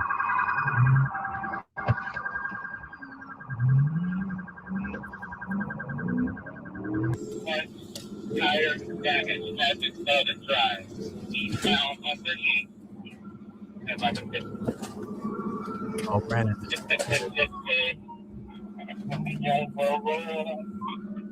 He recovered. You heard the cop goes, oh. Oh, he's still going. Brandon, at what point in the chase do you start cheering for the getaway Hey, watch driver? out. Let me get him again. Watch out. Like, if they escape the maneuver, do you kind of give it to him? Just let him go, right? Oh, he's for now.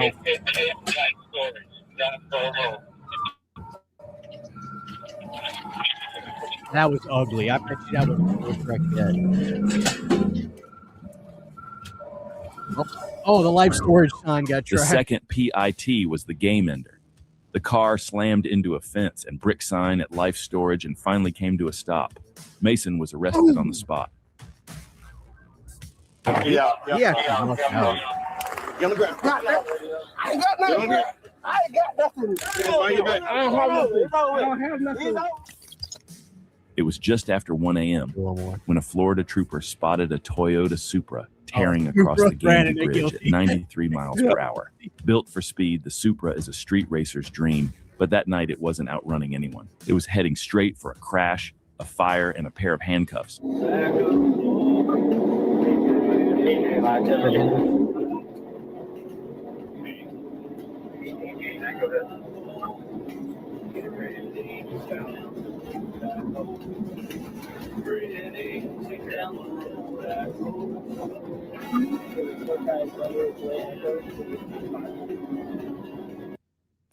Looking for tax help? Now there are TurboTax experts right in your neighborhood. They get to know you.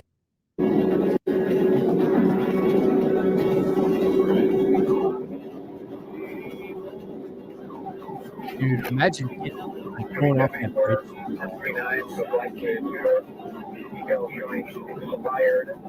Especially on a causeway. On a causeway and you do that, Yeah, I don't recognize this place. I wonder where in Florida it is. You do or you don't? I don't. It looks weird.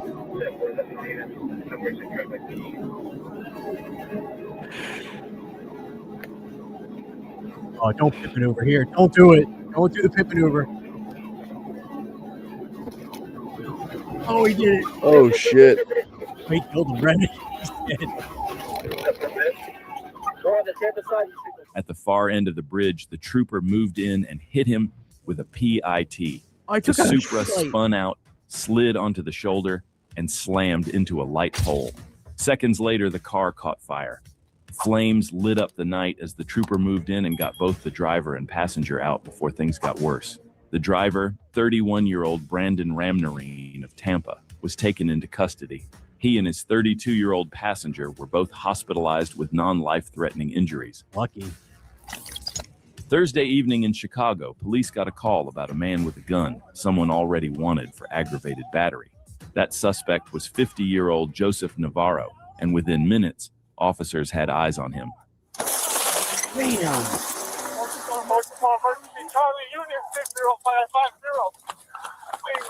Navarro's run didn't last long. As he sped through Hammond, he lost control and crashed near Dearborn and Gosselin Street. Officers pulled up within moments, thinking the chase was over. It wasn't. 10-4. Available Sergeant 4. What do you mean the chase is over? 433, you just wrecked on Dearborn.